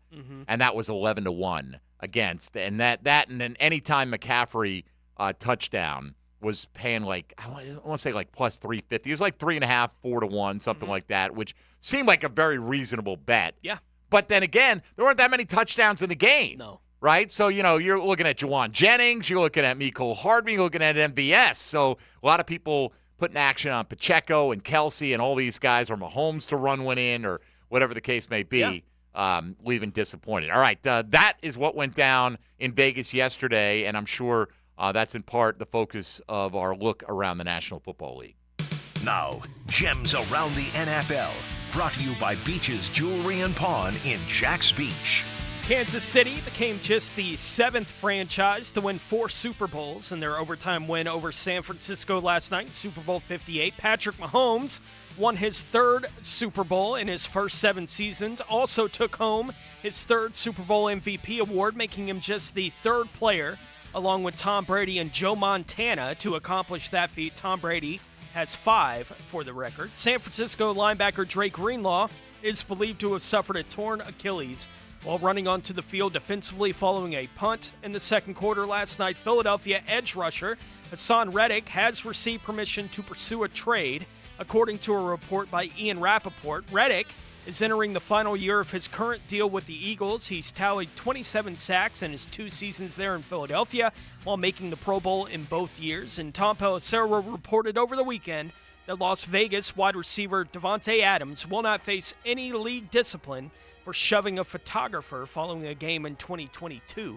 I believe that was a game against the Kansas City Chiefs. Yes, it was. Yeah, but no discipline for Adams. My wife would have asked me, is he going to get in trouble for that? Just like she did with Kelsey yesterday. I thought I raised you better, honey. Thought you'd know we're not taking one of our best players off the field. Could you imagine, I'm going to bench Kelsey for the next drive, right? Because he's a red ass. Yeah. No, I don't think that's going to be the way it all plays out. Tone, there are a lot of guys that I'd like to have from either one of these teams to give an infusion of help to the Jacksonville Jaguars. I mean, you can make a great case for Chris Jones if you're just looking in Kansas City, right? And all the different places he plays on the defensive line and all the different things he does. Would you be better off just taking Creed Humphrey and arguably getting the best center in the league and just trying to figure it out from there? I don't think so. No? No. I think you are right now with Chris Jones. You're getting the best interior defensive player in the league right now. I think that the last couple of years, the All-Pro team's telling you that he's ahead of Aaron Donald at this point in both their careers. Maybe. Yeah. I'd probably still go Jones there. But I'd have to pause to debate it, right? Like which way I wanted to go with it. But I do think Jones is the more impactful player. Yeah, but for how long, too, would be like if you're looking at 1 year, Chris Jones is only going to turn 30 in July, which a little bit surprising. He feels like he's been around forever. I might argue that Aaron Donald is still the top interior guy. 10.5 sacks this year for Chris Jones, pretty good. 15.5 the year before. Look, he's outstanding. Mm-hmm. There's no question about it. It's just, man, you look. This is the value of having a quarterback as savvy and as deft as Mahomes is. He was under tremendous pressure yesterday. First half, I felt like San Francisco's every completed pass was a chore for Kansas City, right? Yes. You're playing without an all-pro guard in Joe Thuney. Did it really matter, right? Like, how – again, he's Mahomes. We don't have that guy, but if you could take – I feel like if you take an all-pro out of your lineup, it should feel like there's a bigger impact than it did by missing Thuney. And maybe that was the impact in the first half where everything seemed like it was just so difficult, like you were pushing water uphill. But, Mahomes is able to extend plays, and he can see that pressure coming up the middle at him. And, yeah, he got sacked a few times, and I felt like he stepped into a couple. He stepped up in the pocket and held onto the ball looking downfield, and I thought the coverage was pretty good, and the rush eventually got to him. But I don't know. What is that? Should we read anything into that about the value of the guard position, or is this just that Mahomes is a guy that's going to overcome whatever deficit that he's got, and you can't really extrapolate that to the Jaguars or any other team? I think it's easier to find an offensive guard or center that gives you an opportunity to make the offense work, right? Like, I think that thought hasn't changed for me. I think that you can't have it where the entire game, it's not like Mahomes, and he was being harassed. In the first half of the game, he was being harassed over and over and over and over again. Now, whatever adjustments they made in the second half allowed the offense to work more efficiently in the second half of the game, and I think part of that is Mahomes, and part of that is they played better on the offensive line in the second half. Like the first half, you're watching that game, Chase Young was making a difference, right? Hargrave was making a difference in the first half of the football game, especially in the fourth quarter, not so much, right? They didn't hit Mahomes a whole lot late in the game. Like, whatever needed to change offensive line-wise changed for the Kansas City Chiefs. The thing that never changed on the other side was Jones never stopped, right? San Francisco never really figured out how to keep him from affecting the outcome of plays, and they might have won the game. If they had blocked Jones for half a second on that throw to Deebo Samuel, they probably win the Super Bowl. And that's kind of like why nobody should be victory lapping today, their prediction, even if you had the Chiefs and even if you had the score in that range, which we did, because – one play, one block, one non-block, one ball off an up man's foot. Right. The conversation we were just having about Jones versus Aaron Donald, right? Aaron Donald has a Super Bowl ring because he made the play, right? There's a receiver streaking wide open down the sideline in that Super Bowl. Right. Jamar Chase. But Aaron Donald's all over him. Burrow didn't have a chance. Right on that play because Aaron Donald made the play. Jones did that yesterday in the game. He doesn't come out of the game with the big numbers and the stat column, but watching the game, it's like, there he is again. There he is again. There he is again. He was in the middle of basically every big defensive play that Kansas City made all night. Somebody asked on the text line, what about Fred Warner? Look, if I'm taking a guy from San Francisco, I'm not taking a linebacker. No. Like, part of it is, it's not just determining who the best player is. It's, what do you need? What's the fit here? I'd rather take Bosa because of the value that he presents, even if you presume Josh Allen's back, I'll figure it out. We'll play Trayvon inside. Or, honest to God, Trent Williams said he's going to play another couple of years. Yeah. He's still as good as anybody out there at left tackle. And if you could have the best left tackle in the game to anchor your offensive line for the next 2 seasons, wouldn't be a bad option for you either. No. Quite frankly. I mean, there are a lot of ways you could go with that team. And Warner yesterday, he had the 1 third down where Kelsey spun him out of his shoes, right, and converted the third down there in the second half of the game. And then the next time that Kelsey was in that one-on-one with him again, Fred was all over him. Yeah. It's like he made the adjustment. Whatever Kelsey had just shown him, he's like, not again. There's still, though, a lot of instances I felt yesterday when Kelsey, it's like third and whatever, you know it's coming to him. Can't stop it. How is he just getting open this? The league has been doing that for a decade. You know what they did to him yesterday, though? They put Bosa over him. Yes. And made him decide, okay, either I'm running out in my pattern and I got to spend a little bit more time in here giving a chip to Nick Bosa. Yeah. And it was pretty effective what they did to move him around. And certainly in the first half when he had 1 catch for 1 yard. Yeah. Wasn't getting anything done. All right, if you want to get in, 641-1010. We'll take a timeout here, continuing to look back at Super Bowl 58. Chiefs win it 25-22. Just how far are your Jaguars from being true contenders in the AFC? This is Jaguars Today on 1010XL and 92.5 FM.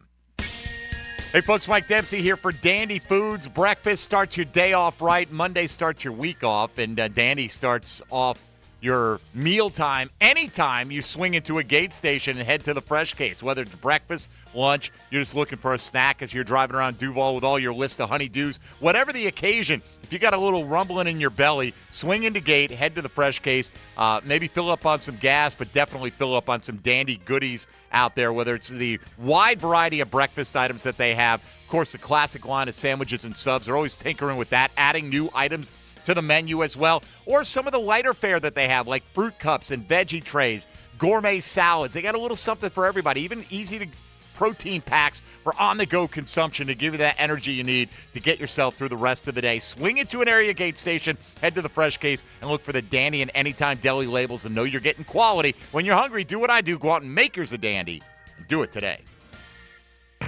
Jaguars Today from the Jacksonville Orthopedic Institute studios. Early afternoon means lunchtime. But the greatest thing is, it's my favorite part of the day with my 4 best friends. Joe C., Matt Hayes, Leon Searcy, and Mia O'Brien. Yeah. They are XL Primetime, noon to 3 on 1010XL. Here's Linda Beaver. Beaver Toyota and Beaver Chevrolet love our community. That's right, we spread the love by giving back, and every year we give hundreds of thousands of dollars to our local community. Plus, we give all our customers lots of love, too. Every new vehicle purchase comes with a 20-year, 200,000-mile warranty, and every certified pre-owned vehicle comes with a 7-year, 100,000-mile loving warranty. Plus, we give the most loving for your trade. Help us to continue to spread the love and head to Beaver Toyota in St. Augustine or Beaver Chevrolet in Jacksonville. We're here to wow you and give back. Hey folks, Mike Dempsey here for Pella Windows and Doors. Look, it's kind of cooling down right now. I love opening my windows up this time of year. If you're looking to upgrade your windows in your home, I want you to visit the Pella showroom on Phillips Highway. Ask about their latest hurricane and impact-resistant windows and doors, rated #1 by Consumer Reports in all 3 main window categories. You want quality, style, and protection? Visit PellaJacks.com and the showroom on Phillips Highway just north of Bay Meadows. That's Pella Windows and Doors online at PellaJacks.com. With modern smart home technology, you can control almost everything from the palm of your hand or your voice. Call the experts at Mr. Sparky. Call 888-8-SPARKY. Your on-time electrician, Mr. Sparky of the First Coast. If your ride is making strange noises, don't wait and make it worse. Come to Action Transmission on Merrill Road. My expert technicians can diagnose the problem and likely fix it fast. Experience the difference at Action Transmission on Merrill Road. Fish are good at hiding. Captain Kevin can help you find them. Oh, yeah, that's a big one. Find more fish on the Ring Power Fishing Forecast Show. Thursday nights at 6. Brought to you by Awaken 180 Weight Loss on 1010XL AM. Timmy, everybody. Great job. Next up, we have Samantha. 10 times better performance can make a big difference. Castrol Edge Motor Oil gives your engine 10 times better high-temperature performance. Castrol Edge, better oil for maximum performance. Now through March 4th, get 5 quarts of Castrol Edge or Edge High Mileage Full Synthetic and an oil filter for $36.99, only at AutoZone. Claim based on Sequence 3 H-Test versus API SP test limits. Daly's Dash is not only your Jaguars game day stop, but a great place to grab a meal any day of the week. To honor the Jags and the fans, we've crafted the Duval Sub. The Duval comes with freshly sliced turkey, ham, melted cheddar, and habanero jack cheese, topped with crisp lettuce, fresh tomatoes, and a double portion of our secret sauce, all served on a fresh roll. Come by your local's Dailies today to get your delicious Duval Sub. Dailies is the official convenience store sponsor of the Jacksonville Jaguars. Need protection? Call Craig and Christine Kaprosky at Goosehead Insurance. The Kaproskys are a husband-wife team committed to finding you the right coverage at the right price in just a few short minutes. For home, auto, flood, or specialty insurance, Craig and Christine Kaprosky are the answer. Craig.Kaprosky at Goosehead.com. Bueller Air Conditioning presents Are You Cool? Today's lucky contestant, a coffee filter repairman from Jacksonville Beach. Me, Dave Carvelis. Great to be here, Pat. No time to chit-chat, Dave. Here's your question. Your AC has been acting up. Do you A, ignore it and hope it gets better on its own? 2, take off all your clothes when you watch TV and hope that does the trick? Or C, call Bueller Air Conditioning? Oh, jeez. I do like to sit around with no pants on. 5 seconds, Dave. I'll say C. Call Bueller. That's right, Dave. A quick call to Bueller will have our expert AC technicians at your door, usually the same day, to make sure that you are cool. Can I still watch the game with no pants on? It's America, Dave. Knock yourself out. Stay cooler with Bueller. Visit BuellerAir.com. Wow, John, my Clearwater sprinkler system looks great. All right, Frank, let's go ahead and program your Rainbird timer. How many minutes do you want the zones to run? John, I think we run from the front 20, the sides 15, the back 10, the garden 5. Clearwater scores! Well, that's a first, Frank, but you're the boss. Clearwater Irrigation. We can't sing a lick, but we sure are good at sprinklers. And drainage to ClearwaterJags.com. Skilled trade jobs are booming, so begin your high-pay, high-demand career today through the Northeast Florida Builders Association. Their apprenticeship program provides paid training in some of the most highly sought-after skilled trades. Get paid while you train. Full-time in carpentry, electrical, HVAC, or plumbing. Plus, earn a 10% raise every year, and the classes are 100% tuition-free. Start your new career today and apply before June 10th at NEFPAapprenticeship.org. I-9 Sports. Kids all over the First Coast can enjoy growing up on a field or in a gym. Right now, winter and spring registration is open, so make sure you find out what I-9 Sports offers in your area. Duval, Clay, and St. John's. I9sports.com. Enter 1010 in the promo code for a discount. 1010XL is presented by Farah & Farah, exclusive injury law firm of the Jacksonville Jaguars. Protecting you and your family. Call 396-5555. Jacksonville. Jaguars Today on 1010XL. On the text line designed by Lifetime Enclosures, Tony, what do you think about the Sphere in Vegas? Isn't that like the most awesome thing you've ever seen? That thing is awesome. You know what it reminds me of? It reminds me of like any alien invasion movie, right? Like when you wake up one morning and there are like 50 motherships spread around the globe, right? Like that's one of the, like we woke up and this thing was in Vegas. Like what the hell is it? We don't know. But apparently there's 17 others just like it and key points around the world. I honestly, it really does look like, how do you explain what that thing is, you know? But that's the world we live in, baby. No doubt. How do you explain a smartphone to someone? Seriously, I go back 100 years ago and explain a smartphone. You know, hey, you know that thing where you go, hey, Mabel, give me a Klondike 59C2TK, that thing. Yeah, you'll carry that in your pocket, and you'll also, I mean, you couldn't even explain to them what computing power was back then. I always think of, like, if you were in jail for, like, the last 25 years and you come out into the real world, like, how different the world is from now just to then. Right, even though you could be maybe aware of some what's going on. Right. It's like, yeah. Like how to use an iPhone efficiently. Insane. Sure. You know. Yeah. The way computers were being used 25 years ago compared to today. Right. Like the adjustment would be, I don't know how you could get your feet back on the ground. Yeah, but you grow up with it, and it is what it is. But the Sphere is pretty awesome. Pretty awesome. Can we get one of those in our stadium deal here in Jacksonville? I just want the stadium. Can we just get the stadium right now? Mm-hmm. Heard Hick and Pross talking about it this morning. Let's just get this thing done, man. Please, can we sometime before the kickoff of the 2024 season, can we at least have an agreement, ironclad, in place? 641-1010. Let's go back out to the lines here on the All Pro Roofing phone lines. Matt and Callahan. Good morning, Matt. How are you? Hey, morning, fellas. How y'all doing? Doing well, buddy. What's on your mind? All right, so I was listening to the drill this morning, and they basically said that, you know, in a nutshell, Kansas City's roster is not as good as Jacksonville's roster. You know, talking about their wide receiver talent, Ridley and Kirk's better than anybody they got, you know, and you hear that, and then you think, and then y'all talked about the Philly crumble where they just literally fell apart. And did any of that, in your opinion, have to do, because we fell apart too. I mean, we were 8-3. Yeah. And we literally just fell off the table. Sure. At what point does some of that ownership come into the locker room and the coaching staff? If Philly fell apart and they lost their O coordinator and their D coordinator, they were the glue behind that whole deal. So, you know, Andy Reid's a legend, and Pat Mahomes is going to possibly be the greatest ever.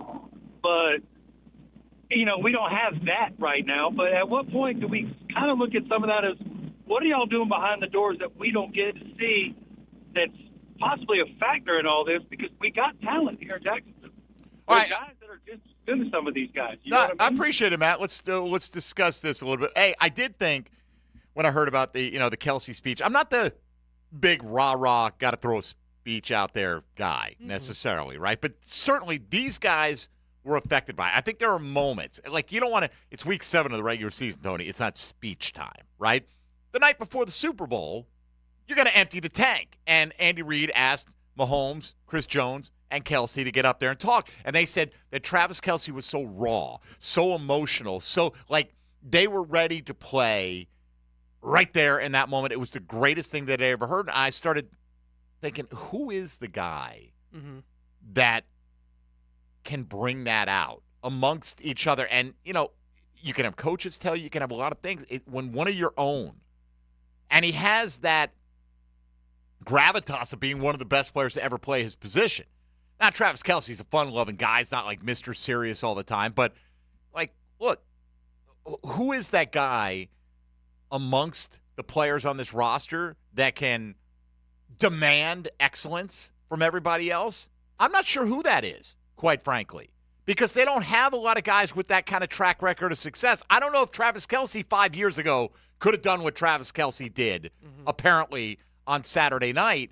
But I don't want to overlook what Matt's talking about. Yeah, they got Andy Reid, and he's great, and yeah, they have Patrick Mahomes. But it starts there, doesn't it? Right? Because every other team today, including the Jags, is going, but what are we missing that they have? San Francisco is loaded. And now, I don't know if I go man for man on the Jags roster and say that they're a better team than the Kansas City Chiefs. Now, you could go certainly at some positions, and you can say, okay, wide receiver, would I take Kirk, Ridley, Zay Jones over Rashee Rice, Valdez-Scantling, Justin Watson, Kadarius Toney? Yeah, I would. Yes. I'd take that group. But as good a year as Evan Ingram had, I'm not taking him over Travis Kelce. No. Their offensive line is better. No. Their quarterback is fathoms better. And part of the Kelce thing is there is, whatever you call it, the telepathy that he and Mahomes have. The connection. Right. Like, you can hear people on the pregame talking about going back and watching tape of Kansas City over the last month, and you're watching going, Kelce's not even running a route. He's just going where – playing backyard football. Where he and Mahomes know they're both going to be in moments. Like, it's crazy the connection those two guys have. Well, you see the play where Mahomes ran for the 4th down, right? Kelce, it was like, how did they get this design? Yeah. Where Kelce basically has one guy that either the guy tries to get past him and go for Mahomes, and then Kelce's going to be wide open, or all Kelce has to do is block a guy for half a second, and Mahomes can scoot for that 1st down. And you, as you watched it unfold, Mahomes, they're communicating like instantly, and Mahomes is basically telling him, just get him and I got this. You know, and it's just a little tiny thing, but it's been built up over the last half decade plus. Would I give it to Pacheco versus Etienne? I'd go either way with that. I think Etienne's more dangerous in the passing game than Pacheco is. Pacheco's a hard charging runner. Yes, right? he is. Call it a push, call it an edge to either one slightly. It's not that big a deal. Then you start, all right, Josh Allen, tremendous year. But collectively, what Chris Jones is able to do, George Karlaftis has been really good his first 2 years in the National Football League. If you're talking just defensive line, or like the Jags or the Kansas City defensive line, you take the Chiefs. Yes, collectively. Right. Like individual players, right. Like I take Allen over Karlaftis. Yes. But if I'm saying would I take Allen versus Chris Jones as the most valuable member of the front seven, it'd be Jones. Probably take Jones. And then you match Karlaftis up with Trayvon Walker, and they're basically a push, if not slightly in favor of Karlaftis over the last couple of years. Mm-hmm. And then you look at, they've got linebackers that can run, and they're not the stars of that team, but Gay and Bolton and even Drew Tranquill are all good players. And their corners, you say what you want about Tyson Campbell, their corners are better. Yeah, these last 2 years, they've been remarkable. They've been outstanding. Their safeties are average. It's not like the Jags have the greatest safeties in the world. No. I mean, I think it's easy to look at skill positions and go, oh, we got all these wide receivers. We're better than Kansas City. All right, collectively, yes, the wide receiver room is better. But Mahomes, as we pointed out, he threw for 330. Yeah, and it's probably the only area on the football team that you can point to and say our group is better than Kansas City's group, is wide receiver. I think everywhere else there may be spots where you feel like it's a push, but I don't think there's another position where you're like, yeah, Jacksonville's better. Clearly, right. Again, you could argue running back, but when you look at the whole running back room, when you add McKinnon and CEH in there, to what the Jags had, when, Dearness Johnson, Tank Bigsby were just meh. And so, look, it's great that we feel like maybe we can match up or even be better in some areas, but there's such a gulf. Like, when you say, hey, I know Andy Reid and Patrick Mahomes are great, but that's the thing, the but. It's the devil's in those details. By how much in those circumstances, like Trevor Lawrence is great. He won his first playoff game, right? But he also fell behind by throwing 4 interceptions in the first half of that game and had to come back and put on a miracle performance to win that game. Whereas Mahomes is going to go out there, and when he threw a pick yesterday, I was like, what? He did what? He doesn't turn it over in the postseason. Well, and I think there's something to the grit that Trevor Lawrence showed in that moment, right? In the wild card game where he is, that first half, everything, it's just avalanche mode on top of him, right? And the whole team's getting buried underneath it. And the second half, he played the way he did. And the whole team responded to Trevor Lawrence turning it around within the game, and they found a way to win against that Chargers team. I think speaking to that level of grit, they had it for a day, right? Kansas City has been showing it for 5 years, and it's week after week, year after year. There's no team that's been better in those crunch time moments that we're going to go find a way to win. Patrick Mahomes has lost 2 conference championship games in overtime. And a Super Bowl where he was just getting absolutely clobbered from jump, right? Like what Mahomes, the level of determination and grit they have on that roster and that team and those big moments, it's unparalleled in the league right now. And it's not something, that championship DNA, it's not something you just say, how do we match that, right? Because you can't match up with it right now. You got to figure out some way to make that work and create that kind of energy in the Jaguars locker room, but they are so far behind Kansas City in that aspect of it. But I will say that the grit thing didn't matter in the first half. You know what I mean? Like, I felt, watching that first half, I'm going, were we all just idiots? Did we not remember when Kansas City lost to Tampa? It was because their offensive line wasn't up to the task, right? And you still have Mahomes, but if Mahomes has no time, then he can't work the Mahomes magic. And that's what that first half felt like to me, Tony. We're like, did we overlook Joe Thuney? I mean, look, granted, they got by Baltimore without him, but you're playing against the best team in the NFC now. Can you do it again? And it really felt, with as much as Mahomes was harassed, I felt in that first half, and running sideways and not being able to square up, I was thinking, man, did we do it again? As great as Mahomes is, you still got to protect that guy. But to me, it's more than just grit. It's this guy. It's him that he can dance around and make guys miss with the most subtle movements and take off and look like he's waddling out there and be the leading rusher for his team in the game. I think the grit thing is the first half can feel that way, and the end of the game still results in what it results. Like, that's the grit, right? And that's why I brought up the Trevor Lawrence thing, is that it did feel that way in the first half. No way. It's done, right? Like, this is going to be this guy's first playoff experience. He's got to deal with that, until he gets another opportunity. That stinks, right? Oh, well. It was a great back half of the season run, guys. And then the second half happened, and you're like, that's it, right? Like, whatever that magic is, that's it, and captured in a half of football. In the playoffs is what Trevor Lawrence and the team did in the second half of that game. Mahomes and the Chiefs are able to recreate, not to that degree, right? Like, they don't have to do it to that degree where he's thrown 3-4 interceptions, but they're able to recreate whatever that energy is. The Kansas City Chiefs and Patrick Mahomes have it as big or better than maybe any team and quarterback have had in NFL history. Like, that's the thing that Tom Brady had as well, right? It didn't matter how much was going wrong. This guy's going to give us a chance to win today.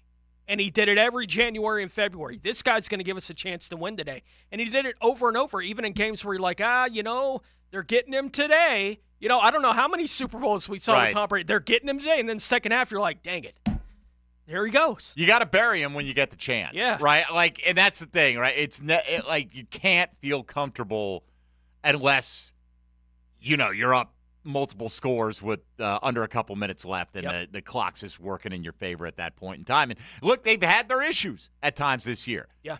Aiden O'Connell went into their house and beat them. Yeah. And they said that was a big wake-up call for them. That is, if you didn't learn that lesson in the AFC Championship game for the Jags against that New England team, you can't feel comfortable, right? You felt like you had them. They're not dead until they're dead. Right, in the first half of the game, we got them, and then you just off the gas a little bit. It's not even completely, just off the gas a little bit. That's enough. For a guy that is as great as Tom Brady was, that's enough. And in yesterday's game, it's not even like San Francisco took their foot off the gas, right? Like, that's not the way the game felt. It's that they couldn't, because of the defensive pressure Kansas City kept applying, they couldn't get to it enough to put the Kansas City Chiefs offense away, and in the end, Mahomes made the plays. Romo kept calling for him to run it with McCaffrey more, and I get that. He's their best player. McCaffrey ended up averaging 3.6 yards a carry. Yeah. It's not like he was gouging him.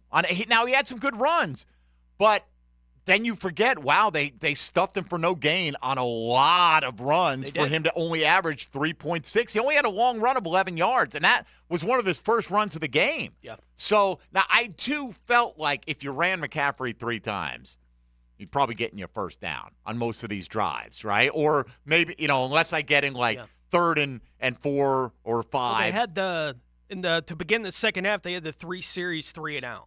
Right, basically to start the second half for San Francisco, they have one run. Right. What are you doing? Right. Like, that's the Shanahan that you're going, what are you doing, man? Well, that's when, right, because the results, but at the end, the day, it's not like you look up and McCaffrey was averaging 5.4 yards. No, it's not because he was gouging them. Like, that's not. No, I hear you. You get away from that. You got to give him touches simply because he can break that big one. Yeah. On top of that as well, but get your offense back into some kind of comfort zone. Like, that's the guy who creates that. Until and unless Shanahan wins a Super Bowl, he's going to be known as the guy who can blow a lead in the postseason. And that's just, is it fair?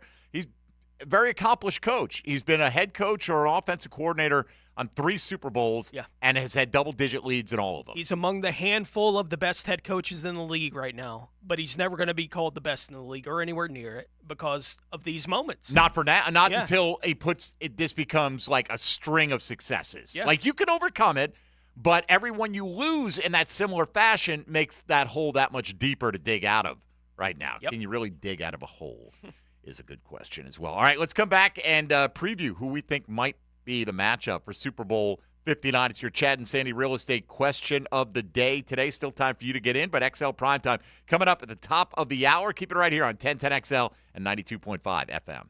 Jaguars Today from the JOI studios at 1010XL.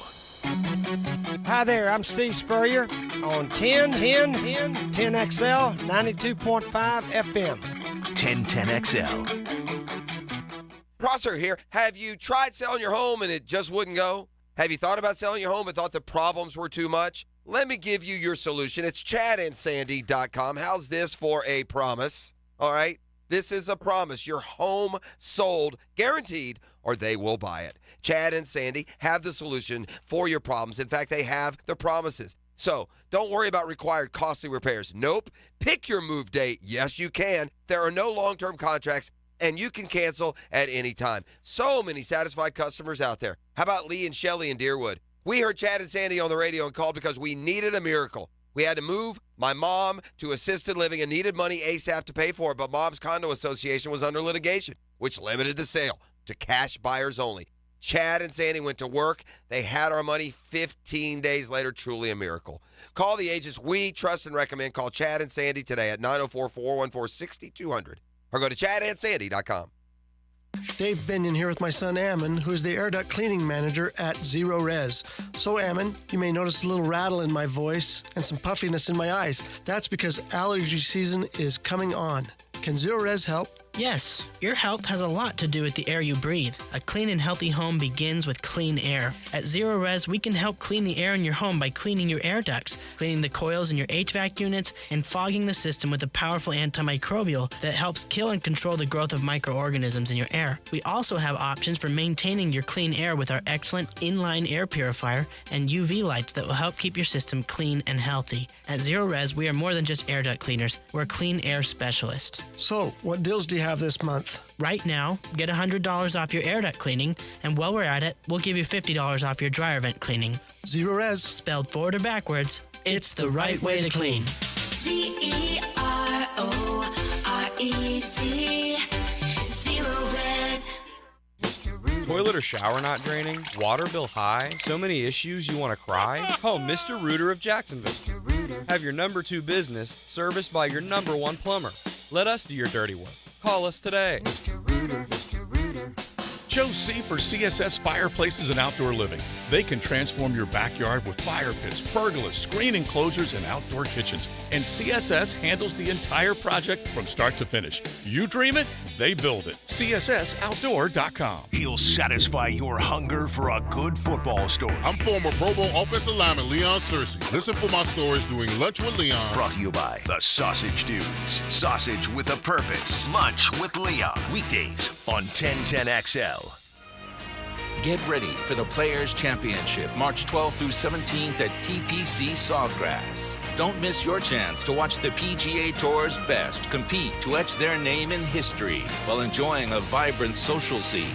From local bites to the latest merchandise available in the PGA Tour fan shop, the Players offers the ultimate experience for everyone to enjoy. Secure your spot today. Tickets are on sale now at theplayers.com. I'm here with Clayton Bromberg of Underwoods. Clayton, how does a diamond or a piece of jewelry have its price authenticated by an independent appraisal? David, simply put, there's a difference between a selling price and an appraisal value. In the estate and auction business, you almost always see a new replacement price put on an old used piece. But when you have a new piece with a higher replacement price, you have to wonder why somebody would sell you something for a lot less than it's worth. Unless maybe it's not worth what they said. Let me tell you a story about what happened at Underwoods the other day. We were putting into stock a 1-carat diamond that had an EGL report on it. When we opened the report, we found a separate appraisal for the diamond by Universal Gemological Services. They appraised the diamond for $7,230, which we found interesting because the diamond was in our stock at $5,100. I can honestly say that the diamond would never sell anywhere for $7,230. So that type of appraisal is worthless. That's Underwoods, where they make it a point to know the truth about diamonds in San Marco, Avondale, the shops of Ponte Vedra, Underwood Jewelers. Visit Monahan Jewelers now through Valentine's Day for savings on all GIA-certified diamonds and discounts store-wide up to 40% off. And interest-free financing on all purchases. Certified diamonds, gemstones, engagement rings, diamond studs, designer brands. Monahan's has it all. We're not a chain store. We're your local family jeweler since 1977 with a world-class inventory of fine jewelry and diamonds and gemstones available in any size. Support your local family jeweler now through Valentine's with huge savings on our inventory. Monahan Jewelers in Atlantic Beach. Make someone's heart pop on Valentine's Day. Show your love with a bouquet of chocolate roses, chocolate-covered popcorn, or a box of decadent truffles. Peterbrook is taking pre-orders for chocolate-covered strawberries. So get your order in and get those hearts popping. A no-risk, all-rewards path to real weight loss. If you're not happy with your Awaken 180 results in the first week, get 100% of your money back. No risk, but every reward. With the solution for weight loss, awaken180weightloss.com. There are 3 certainties in life: death, taxes, and if you stay in your home long enough, a new roof. Pick it here for our friends at Lockhart Roofing. Nobody better in Jacksonville. How do I know? They are a local certified Master Elite contractor, and that means they have a GAF Master Elite warranty. That's the best in the roofing industry. In this day and age, don't settle for cheaper discount roofers. Lockhart Roofing has been here for decades. They aren't going anywhere. Call my friends at Lockhart Roofing, 994-3851. That's 994-3851. Lockhart Roofing, Jacksonville's best for Jacksonville people. 1010XL is presented by Farah & Farah, exclusive injury law firm of the Jacksonville Jaguars. Protecting you and your family. Call 396-5555. Jacksonville. This is Jaguars Today on 1010XL.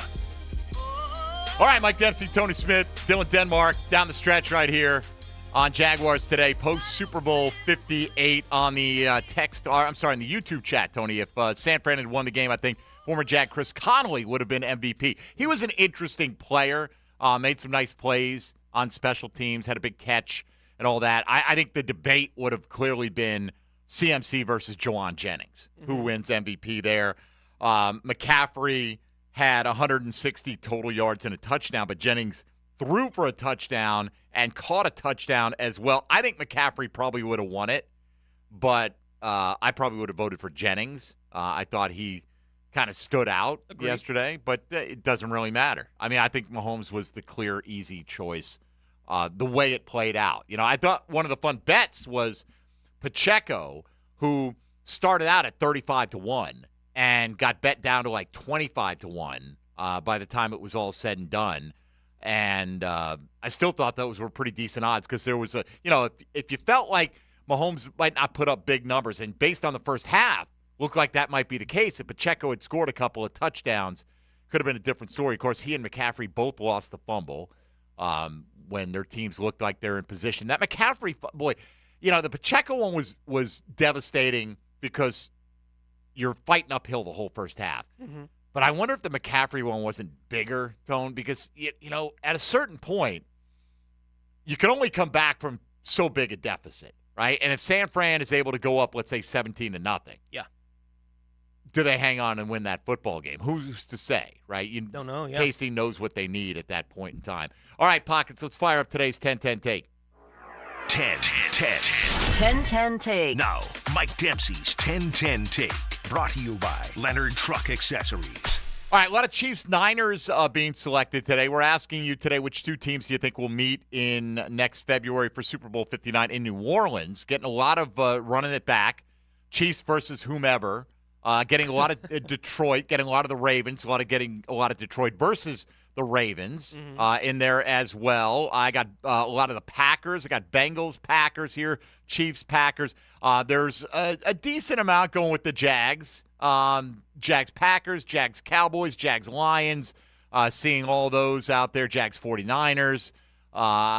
If you had to pick today, Tony, which 2 teams are going to the Super Bowl next year? Well, not going to be foolish enough to pick against the Chiefs. Okay. After watching them win in back-to-back years. Though I do think it's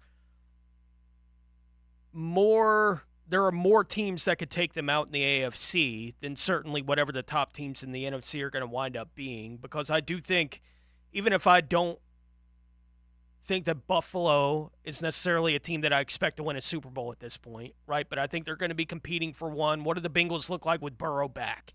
Right, that's Burrow's 2-0 against Patrick Mahomes. There's not a whole lot of people that have beat him at all, much less twice.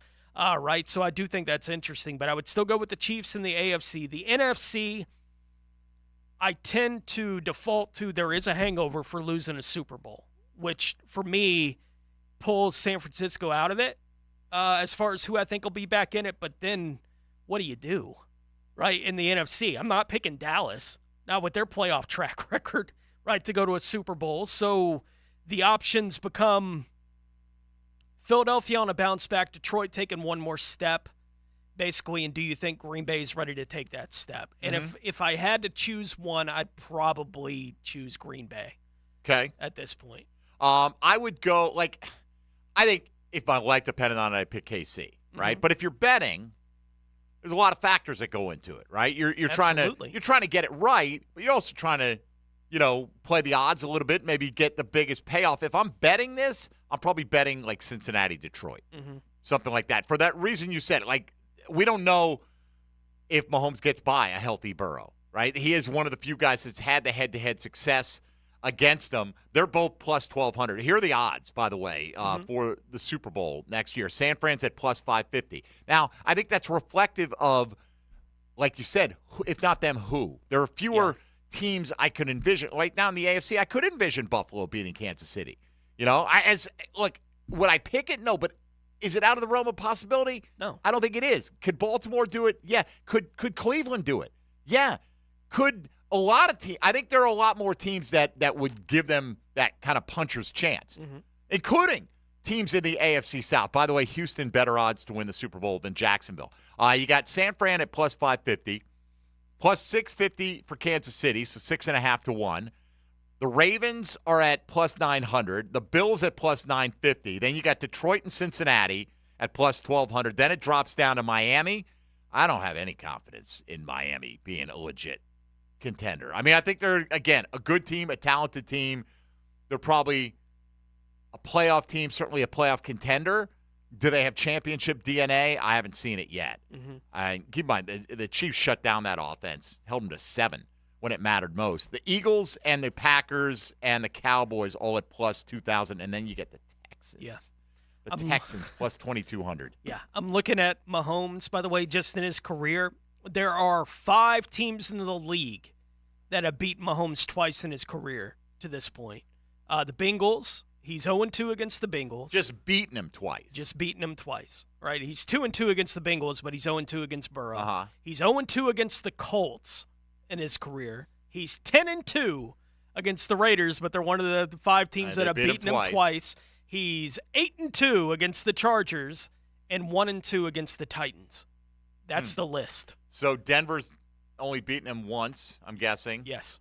In that period of time. By the way, he's 12-1 against the Broncos. He has trouble against the AFC South, or at least some of the AFC South. Apparently. It seems like. Jags at plus 3,000, by the way. If you want to get it in today, you get 30 to 1 odds. They are in the company of the Bears and the Falcons. So the tale of one offseason to the next has been a pretty dramatic fall in the expectations, at least, of your Jacksonville Jaguars. All right, the Chiefs do it again, and you got 3 more hours to reflect on it with XL Primetime coming up. Now, the 2-minute drill, brought to you by Tire Outlet. Tire Outlet is now hiring. Visit TireOutlet.com/careers. Equal opportunity employer. All right, Joe C. is here with us. Good morning, Joe. Good morning. Good morning. Did you do well with the Super Bowl? Well, yeah, I played a number of different things, so I was okay with it. I picked the Niners, by the way. I picked them, and then I found myself in teaser land, so I was pretty happy with that because you were catching 4 points with the Niners, 8 points with the Chiefs.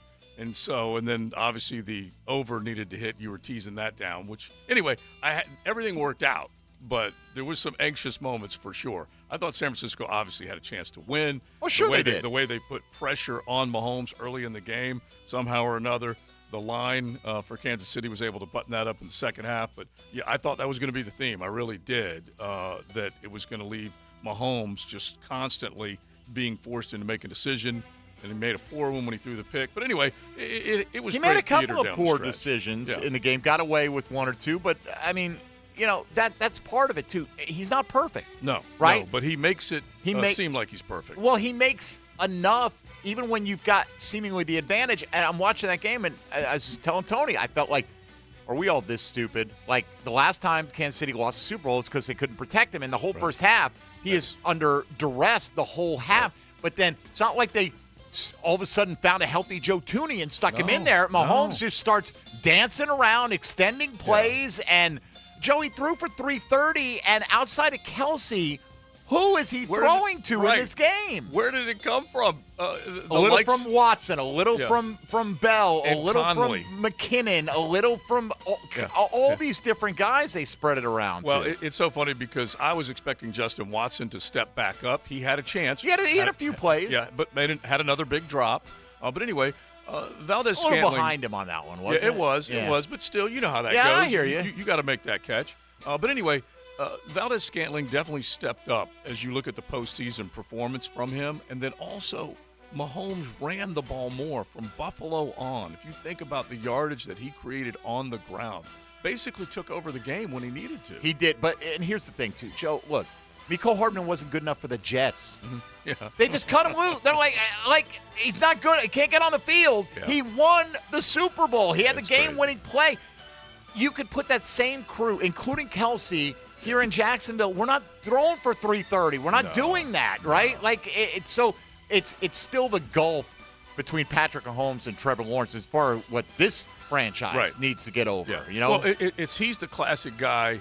If you give him lemons, he'll make lemonade. He is the classic guy on a football field that says, whatever I got to work with, just show it to me. By the way, I'm going to make a meal. What was the lemonade flavor? I mean, the Gatorade flavor. I believe it was purple. Was it purple? Yeah. It was That's purple. the one I picked, so I'm pretty sure that's what it Take was. that, Ravens. I did not go into that. Right. I mean, I guess so. Was that the Super Bowl conspiracy because the logo was purple and red? It signified the Gatorade color. I'm trying to see these conspiracy theorists move the target every time that what they say doesn't come true. So I guess I don't know what. Well, I had the Gatorade inside lane with our boys. Did you? Yeah. I will say that now. Because I had it right. That's the only reason I'll say that. Oh, okay. All right. Well, Joey, obviously a lot of reflection on what we saw yesterday, today, coming up. And obviously pull it back to Duval, come at it from a Jacksonville angle, which you guys have done, we will do. But just really just the greatness of Mahomes. What is Kyle Shanahan, what do you view him as right now as a guy who's made it to the Super Bowl multiple times? OC once, head coach twice, hasn't been able to get the job done. Until he wins it, he's a lead blower. Yeah. That's what he is. Yeah. Well, sorry. I mean, look, it's great. Like Tony said, Marv Levy's a really good coach. He ain't one of the best of all time because he didn't win the big one. No, and Shanahan had his moments. When they did not think that they were going to be able to score the football running, and they had the big plays down the stretch. They needed to punch it into the end zone in overtime and not give Pat Mahomes. Yeah, sure, they needed it, right? But it's not like they weren't trying. No, you know what do you do? Agree. I mean, you're 4th and 4. You got to kick the field goal. Yeah, there. exactly. You have to. Now the thing is, I think everyone's learned. Don't take the opening kickoff of overtime in the postseason. Yeah, it's funny because I understand the way they described it is that you want to give yourself, based on the new rules, a chance to have the ball first, and then you put pressure on them. See, I don't think it puts pressure on them. I think it makes it easier by saying, look, you know exactly what you got to do. You know you have to go for it on every 4th down now. Right, but you still did put pressure on them. But now, obviously, if they would have kept going and made it in for 6, then there's a greater amount of pressure. Sure, there is. But they went right down the field. Yeah. And then they just kind of choked it out right there inside the 5. I think one game isn't enough to know. Yeah, true. Right, and it worked out the way it did yesterday, so everyone's going to react to it. I would rather be in a position like if you're San Fran, I totally get it. And you get 4th and 2 at your own 25, you're punting it. Yeah. Whereas KC's going to have 4 downs to convert every series because they have to. Yeah. You know, I have long been in favor of overtime in the playoffs just being we're playing another quarter of football. The clock is going to determine the clock's going to determine the drama in the game. Not whose turn to possess the ball. Yeah. It's going to determine the drama in the game. The clock determines the drama. That's what makes the end of football games great. I just like both of them limited having a on chance. what you can do, Yeah. but the way they're doing it is fine. It's I better liked than how it they used did to it. be. I thought it was good. It's better than the regular season, and I understand why you wouldn't want to do this in the regular season because you're adding plays. Adding. I'm too many also a opportunities for guys proponent to get of hurt. regular season. If a game ends in a tie, it's a tie. Like I don't even need overtime in the regular season. I don't care. Anyway, it was a good one. I enjoyed it, it was good. It went just according to the email I got about 15 minutes before the game as an established member of the NFL media. Thank you, Raj, for giving me the tip-off. They block us out from betting from that point on, but they do let us know what's going to happen, so that's nice. All right, Joe, have a great show. All right, fellas. XL Primetime coming up. That'll do it for us today. As we go throughout the week, we'll continue to try to look at how the Jags can close this gap with the Kansas City Chiefs and find themselves playing for Super Bowl 59. For Tony Smith and Dylan Denmark, I'm Mike Dempsey. Stick around. XL Primetime coming up right now on 1010XL and 92.5 FM. Jaguars Today. From the Jacksonville Orthopedic Institute studio.